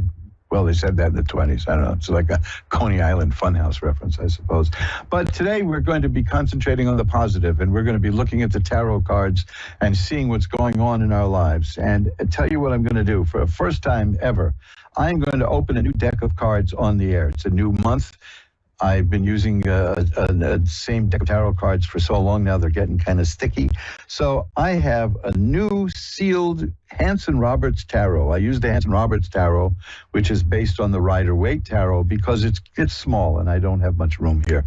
And I don't want to use gigantic cards and take up space. So I am now going to take out my handy little Boy Scout knife. And if anybody recognizes that sound, I can assure you I went to a very tough Boy Scout troop. And I'm going to cut open the plastic here. And yeah, you hear that? Oh, this is marvelous. This is a radio first. And now I'm going to open the deck. Now let's see if they actually sold me the right cards. Take out the little white book. Oh, what do you know? It doesn't even come with a little white book. It doesn't even come with anything. Oh, these are so clean and fresh. Now, they're all in order, so I'll shuffle them up now. Oh, boy, this is going to be good. I haven't felt a nice, new, clean deck of cards in so long. I don't know, what am I going to do with that old deck? Maybe auction them off, right? Maybe I'll make them a prize. If anybody wants a sticky, stinky old deck of tarot cards that used to belong to me, and you can tell me in 100 words or less why you should have them. Boy, that's a neat way to dispose of your garbage, isn't it? But here we're shuffling up the cards. Wow, this is good. This is really good. I didn't count them or anything. I'm assuming they're all here. I'll do that after the show. And if it turns out there's only 63 cards here instead of 72, I'll write a letter to the editor. That's what I'll do. By gosh. Let's see. Give it one more shuffle. And That should do it. You know, you shuffle a deck of cards 3 times. Statistically, it's randomized. I'll now fold up my Boy Scout knife. And there you go. So, listen, I spoke a lot last week and the week before because I had missed so many shows when my computer was in the shop. So I'm going to get right to the readings now with a new deck and a new month, and this is going to be fun. So I'm not going to bore you to tears with an opening talk. We're just going to get right to it. We're going to ring a bell 3 times to declare sacred space. And now let's go right to the first call. Becky in Floral City, Florida is next. Hi, Becky. You're on with Reverend Elliot. Hi, how are you? I'm doing well. How's Florida today? It's doing good here. Yeah, that's what I hear. I had a few friends a couple of years ago called me. I'm in New York City, and they called me. They went to Florida, and they called me and said, Elliot, you're not going to believe this. It's like normal here. You know, and then everybody on the news, all the experts said that everyone in Florida was going to be dead within 2 weeks, and it never happened. So, no, you guys are doing well. I mean, the only reason I once considered moving to, my wife and I considered Florida, but we had a really good friend who lived there, and he said something that scared me away from Florida, and he said you need air conditioning 364 days a year down there. So, and I'm not. Not always. Okay. That's not true. Thank you so much. I don't. Well, my friend had a proclivity for. I mean, his favorite drink when he wanted to refresh himself was Jack Daniels, and he did that a lot. And that's probably why. Yeah. So that'll keep him a little warm too. But that's probably why he's no longer with us.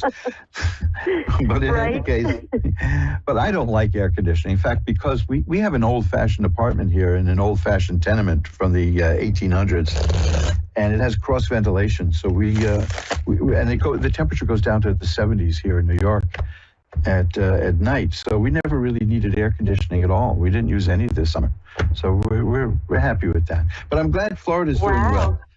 Florida deserves a really massive "I told you so" to the whole news media, because it was the best kept secret when my friend called, because nobody was talking about this.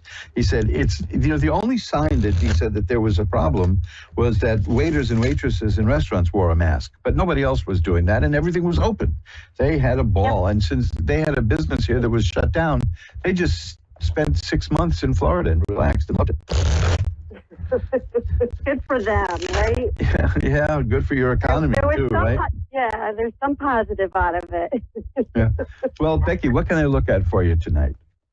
I think I want to do a relationship reading. I don't have any really particular question. If I did, it would probably be, do you see anything for Scott and I in the future? Well, did either one of you have a bad relationship recently? He did about 4 or 5 years ago. Okay, because that's the first card I've got here. Is a card of a bad relationship. It's the three of swords. That's a heart pierced by swords, and the heart is crying, and it generally denotes a breakup. I mean, if you asked me about the state of a nation, and that card came up, that would indicate civil war. So it was not a good it was a bad relationship. But the next card is the Page of Cups. The cups are about love and relationship and romance and emotions. And the page is the appearance, the physical, real appearance, not the theoretical, but the real appearance of something new. So he met you, right? Isn't that what that would be? Mm-hmm. Yeah. And then you have the King of Cups, which is people who are mastering their emotions and are in a mature way handling romance. And the next card is the Six of Rods, which is a card of great success. So I think, yes, you do have a future. Okay, good. Exciting. In other words, I don't see him being weighed down by the past experience. You got his mind off that. You changed his mind about that. Okay. Because he has said he has a fear of moving forward, that he just doesn't think he can get through the anxiety to move forward. Well, all men are such sensitive creatures. Mm-hmm. You know, but yeah, it's not that long ago, and from this card, it was really nasty. Yes. So yeah, he's a little gun shy, but I see you overcoming. You see, look, I pulled out another card, which is the Nine of Swords. That's a card of sorrow and sadness. So it's still not gone yet, but right. The next card is the Ten of Cups. You see, cups again. It's just remarkable that you asked me about this and cups came. It's like if you asked me about money and coin cards came up. And this one, the Ten of Cups is just joy and happiness and a good family and love and romance. It's you're going to overcome this, both of you. Okay. It's going to work out fine. Okay, good. Do you see any kind of a time frame? Oh, this is happening now. Okay. I'm looking at the way things are now. As far as like us getting together, because we live in different states. We used to be high school sweethearts. I had a thing like that happen once. You know, I lived in New York, and my wife lived in a state of denial somewhere else. That was a marriage that lasted maybe. I can tell you exactly. The marriage lasted 1 year, 4 months, and 10 days. But who's counting, right? Right. But that was about 40 years ago. So I definitely moved on. I'm ready to move on now. It's 40 years. You know, I've been. Right.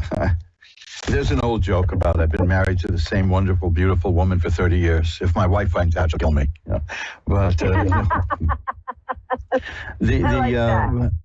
But but I can't get away with that here because my wife actually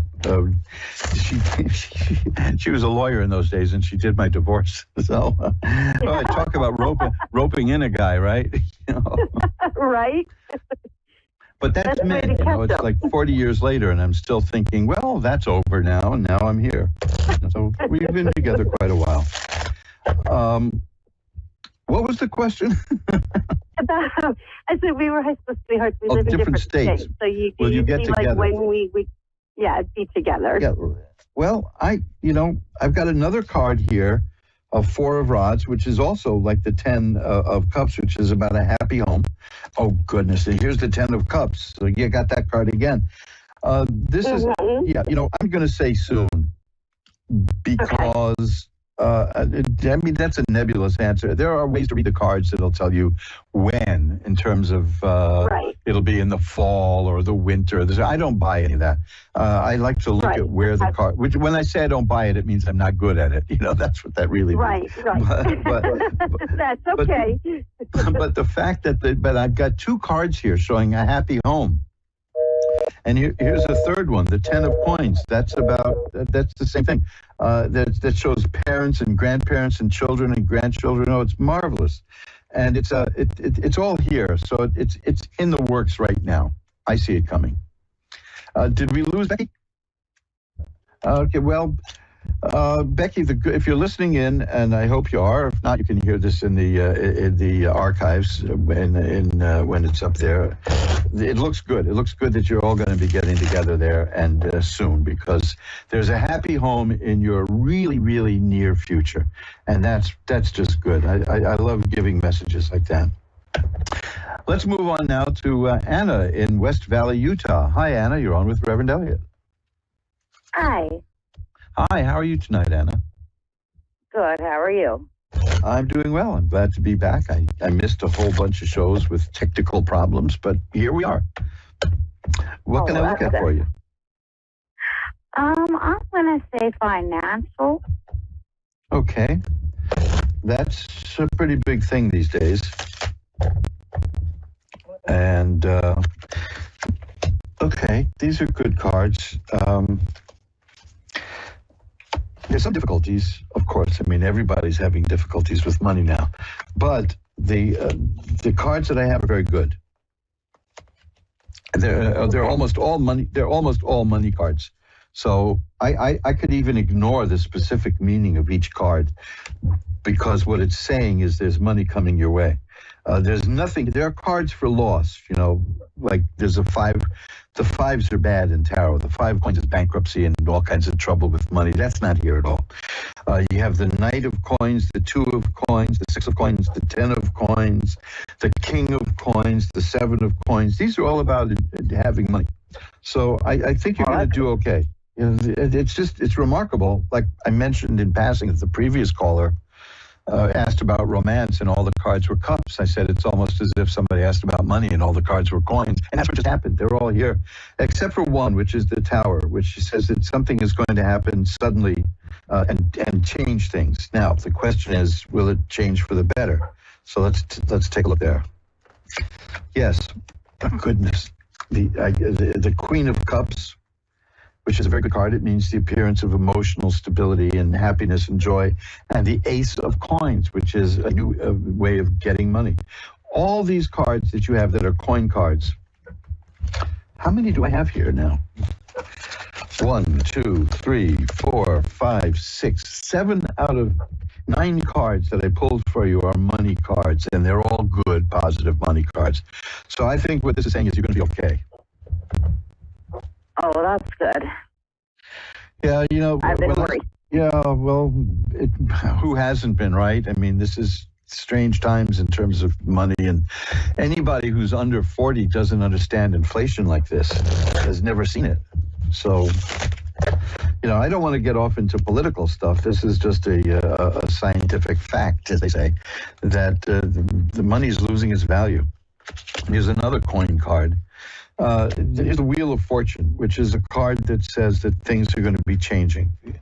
And where they go after that is the Sun, which is a card of health and healing and growth and happiness.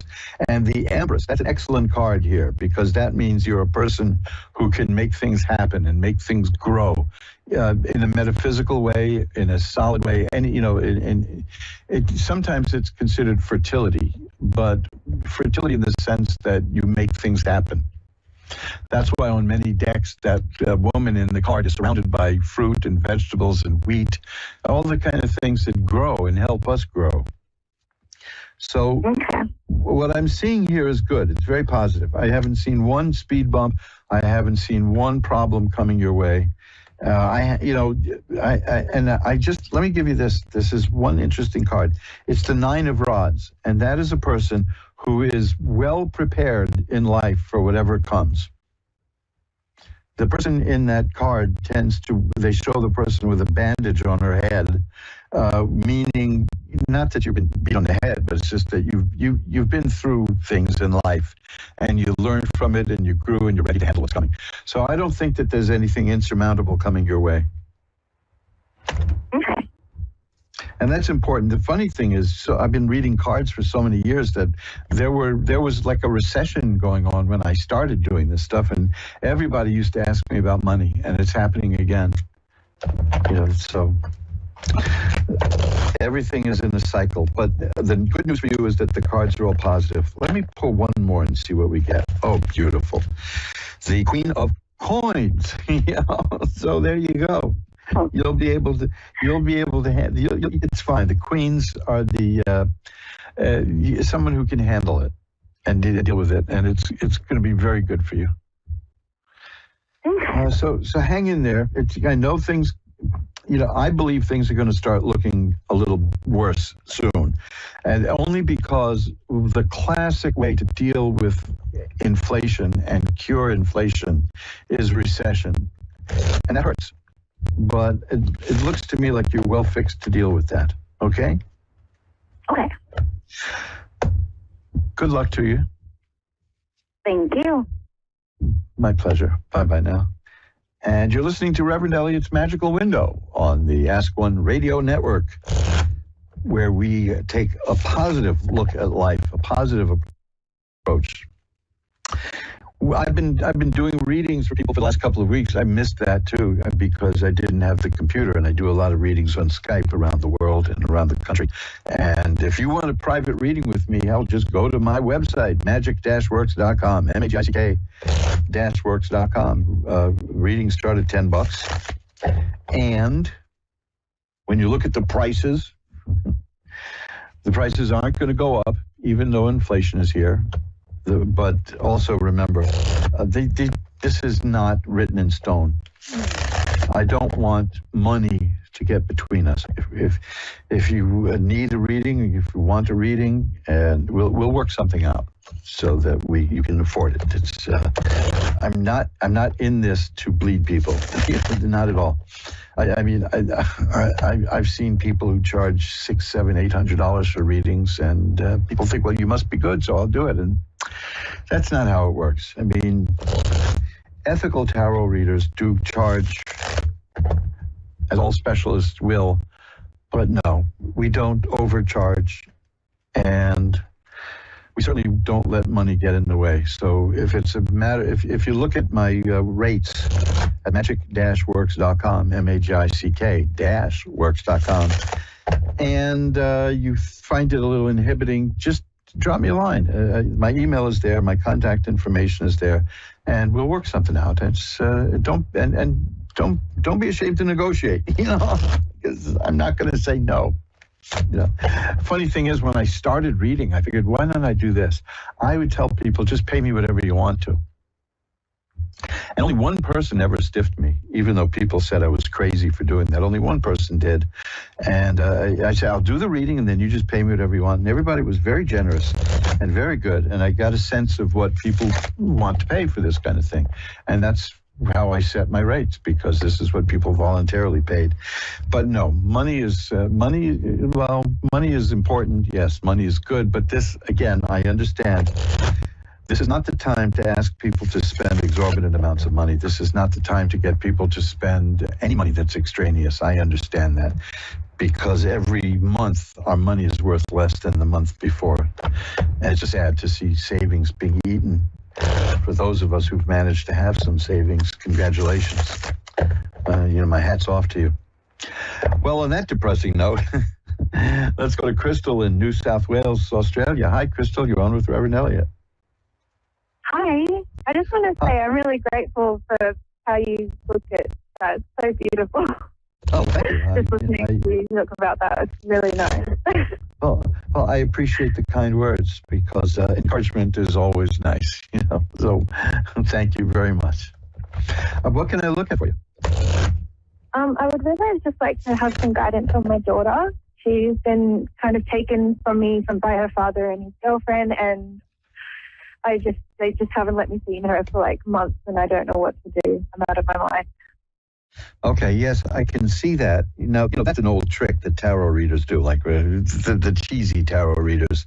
If somebody says something, you say, yes, I know, but, we don't really know. But I do know because of what I see here. And I'm going to tell you what this reading is, because it's really, really optimistic. The first, when I said I know, I got the Nine of Swords as the first card. That is a card of immense, almost overpowering sadness. So you're going through hell right now. I know that. So I knew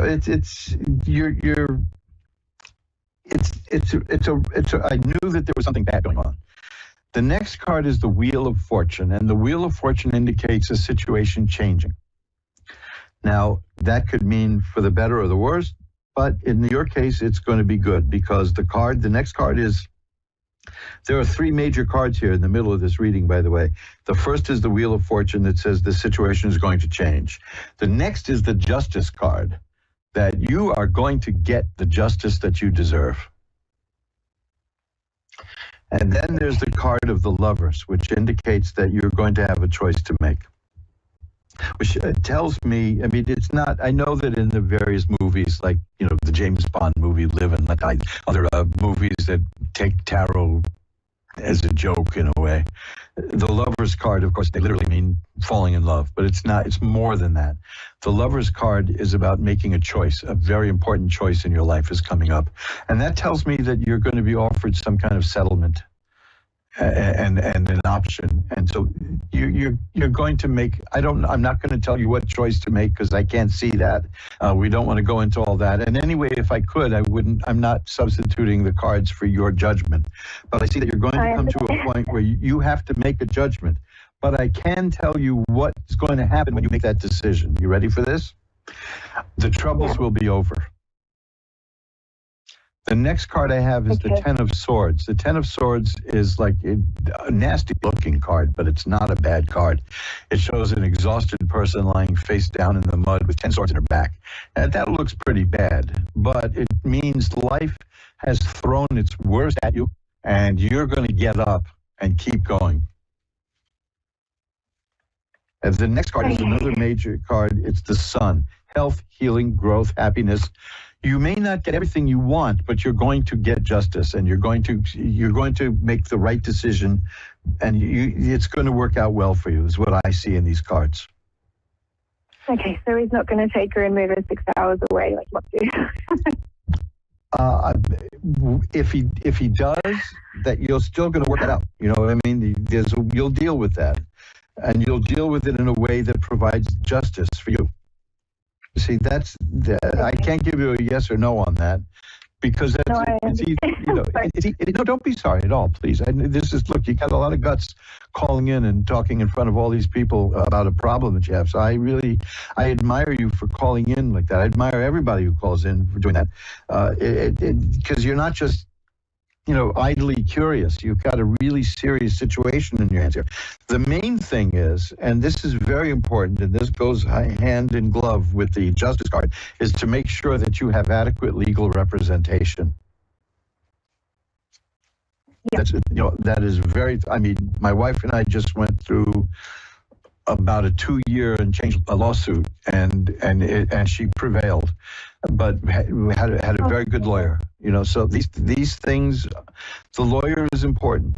Getting a good lawyer is important, and if you're not comfortable with the lawyer, tell the lawyer that. Communicate, keep it open, and because maybe there's something that you're just not being explained to you properly. So you hang in there, because this is very good. It seems to me, because in the middle of all this, you're going to be called upon to make a decision. I'm reading the cards as saying that a settlement will be offered. And that's good. Okay.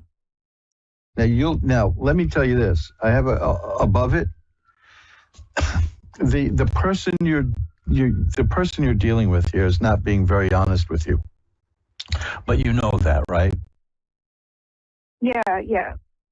Yeah, because I got hearing new lies that come out, and it's horrible. I can't believe it happened.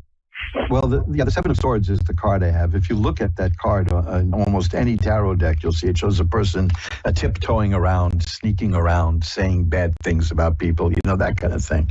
But you can handle that. According to this, I've got cards that show that you're strong enough to handle all that. But things are going to change for the better, because you will be offered that. There will be a settlement that you'll be offered, and you'll be in a position of making a choice. And you'll get justice. Now, justice is not always winning 100%, but you will get justice.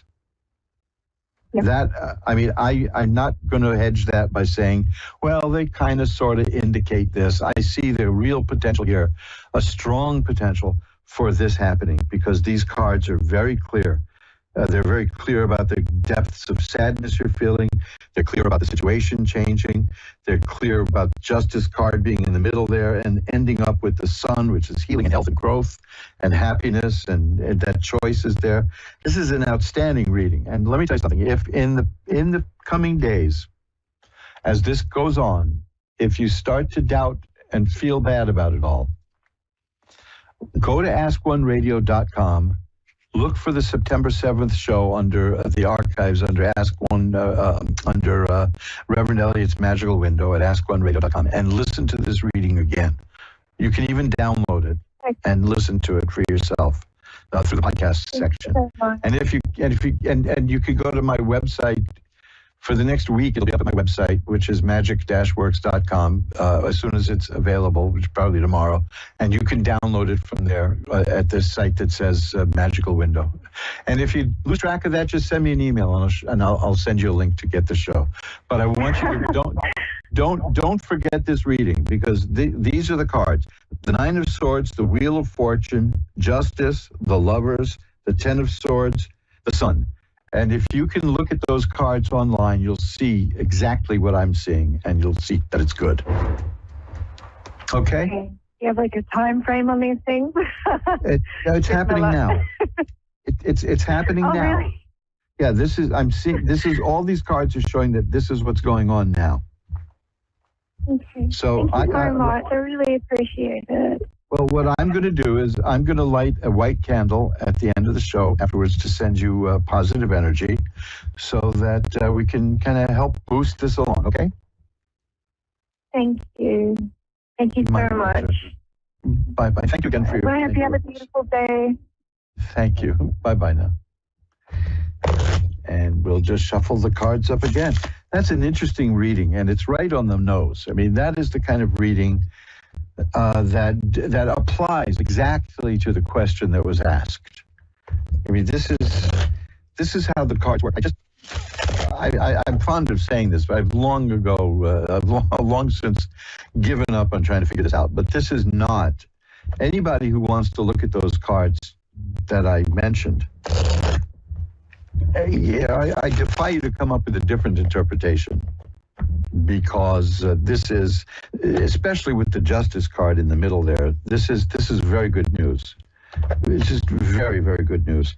But legal stuff involves compromise, and it can hurt sometimes. It can be a little bit painful. It can cause a twinge, because there was a comedian I know who did a joke about this.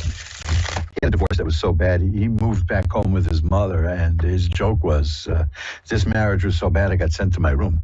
But he also said that the joke was, in court, the woman suing him for divorce said, "Your Honor, he promised me the world, and that's all I want." But everybody has to compromise in a court case. You don't want a lawyer who will fight for everything you want, right down to your last dime. A good lawyer will let you know that some compromises have to be made. You don't have to sacrifice yourself, but go for the best you want and see what happens. It's my experiences with lawyers. Yes, you gotta have a good one. That's all I can say. Magdalena in Toms River, New Jersey is next. Hi, you're on with Reverend Elliott. How are you? I'm doing well. How are you? I'm okay. So far. Well, maybe we can do something to make you feel a bit better. How's that? That sounds amazing.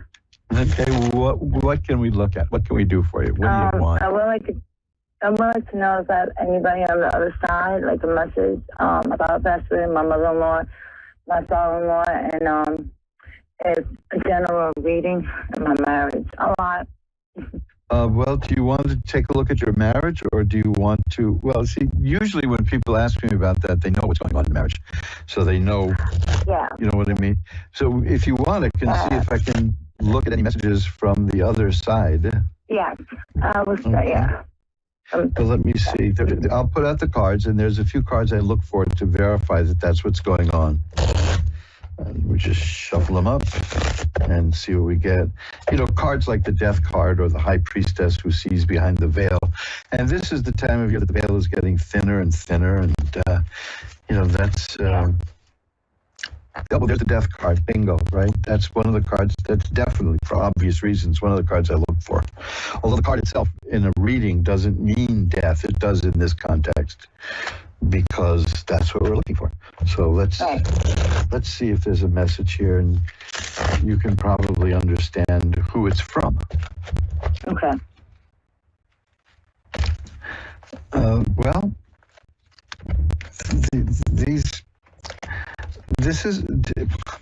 is there anybody you want to look at? Who there's the High Priestess card. That's another card I look for in these readings. The person I'm looking at had a very difficult time crossing over. It was a bad time in life. I've got the Eight of Swords, which is a person who feels tied up and restricted, and then the Six of Swords, which is moving away and crossing the river, so to speak. Okay. So it could be somebody who had a very difficult time at the end, because there's great sadness here. Yeah. Great sadness, and the person was not being treated well by a lot of people. Is that somebody you know? It could be, I have a lot of people. That's why, I mean, the closest one I know is, I haven't been close to him, is my dad, and that's what, you know, but, like, you know, when somebody passes over, I feel like, you know, like, why? Well, this was a person who was having a very difficult time. All I can tell you is that from the cards I've got now, is that person, the difficult time is over for this person, he or she. The person is now has balance. The person is healing and growing. The spirit is doing much better. That's the message. And it's amazing how many times I get that. Never in my dreams. Well, let's see. There's cards I can get for that. If I get, say, let me shuffle them up. If I get the moon card, that indicates dreams. Let's see. It's a very good question. Let's see what we get. I'm not getting an indication of any dreams, any activity in the unconscious, but what I do have is, again, and I get this a lot with these kind of readings, is the Ten of Swords, which says, my troubles are over, and I'm doing better now.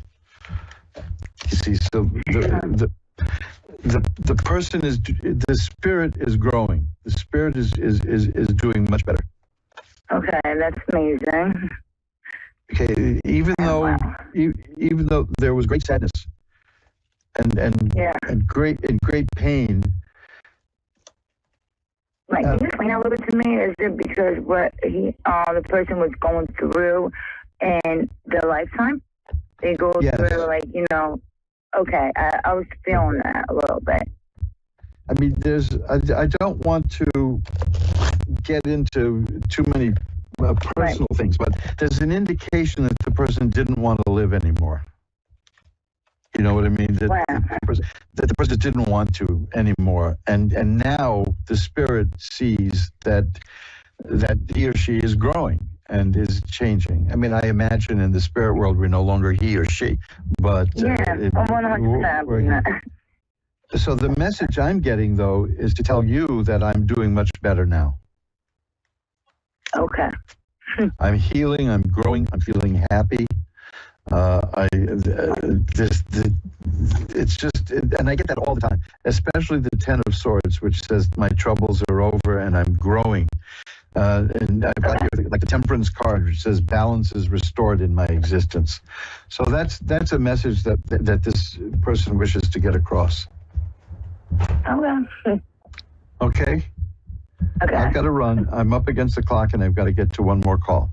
So I will light a white candle also for you at the end of the show. Can't you let me know about my marriage or anything like that, or no? I don't have time to look into that too deeply, so that's going to take a longer reading. If you want to give me a call enough time, I'll be happy to do that.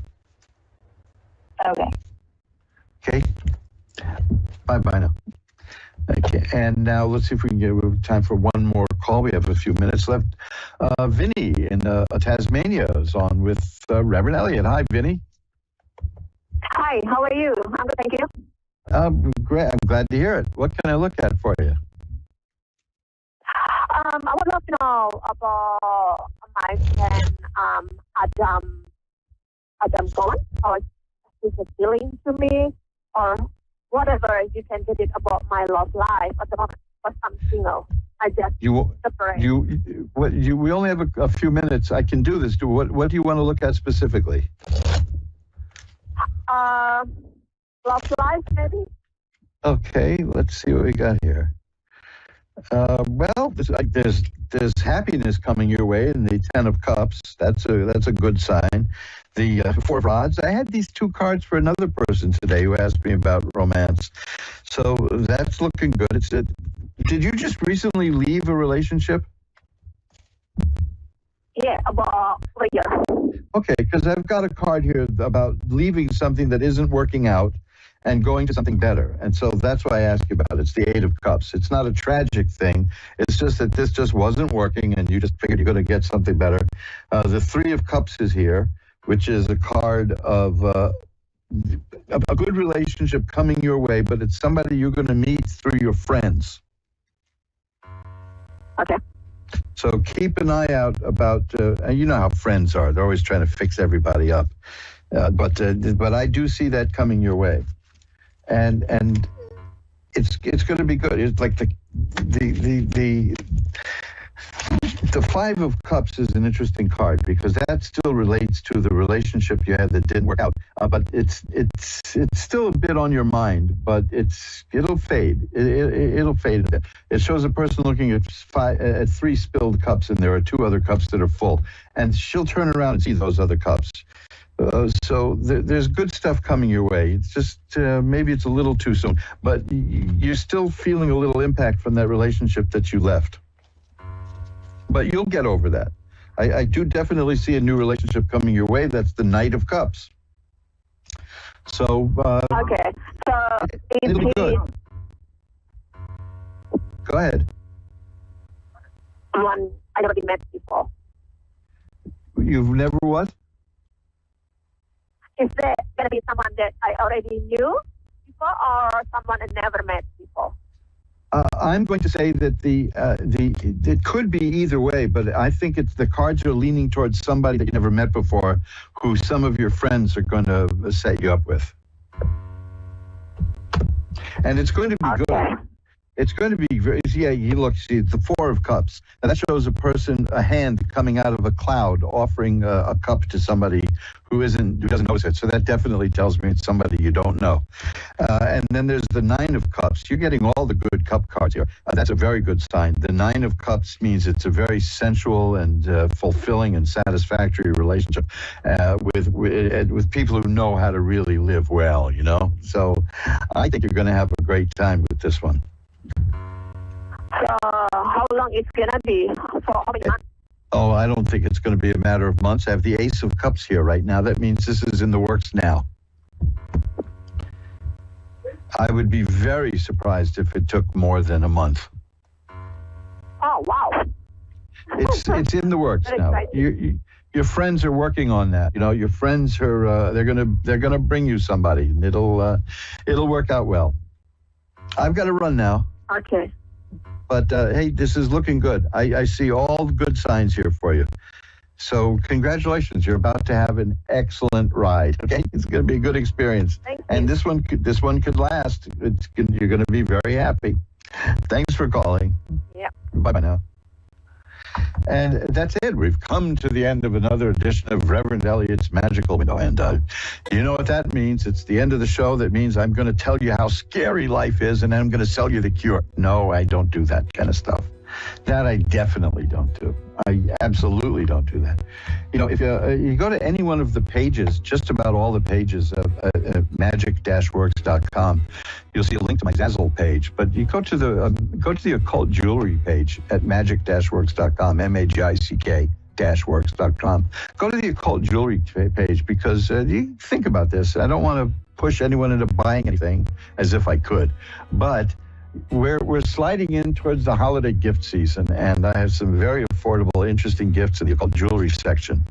And if you can just go to any page at my website and click the Zazzle link, and you'll see a wonderful array of occult jewelry.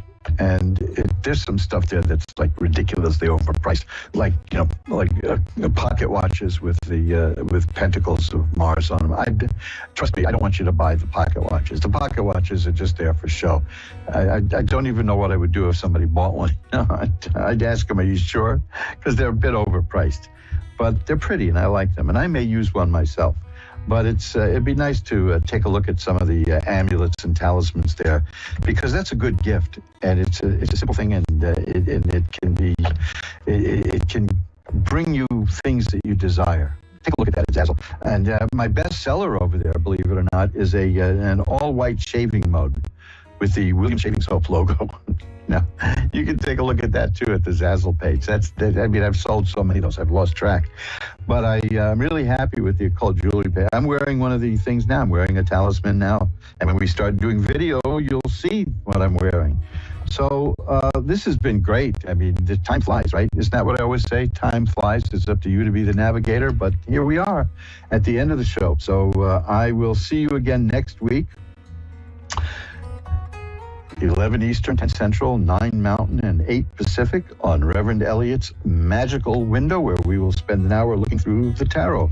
And remember, until then, who you are is the universe's gift to you.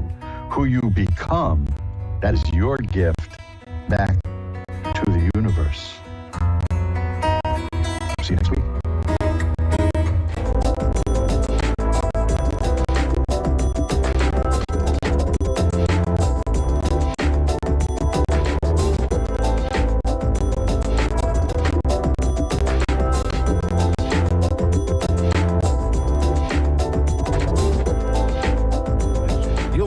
Suzanne Marie readings, clairvoyant reader and spiritual light transmedium. Tarot is used for spirit confirmation. She's been a spiritual reader for 30 years and would love to be able to bring accurate, clear visionary readings for those who seek answers. Available online and phone. Call 320-455-2303 or email readingsbysuzanne@gmail.com. Suzanne Marie. Check her event page for specials.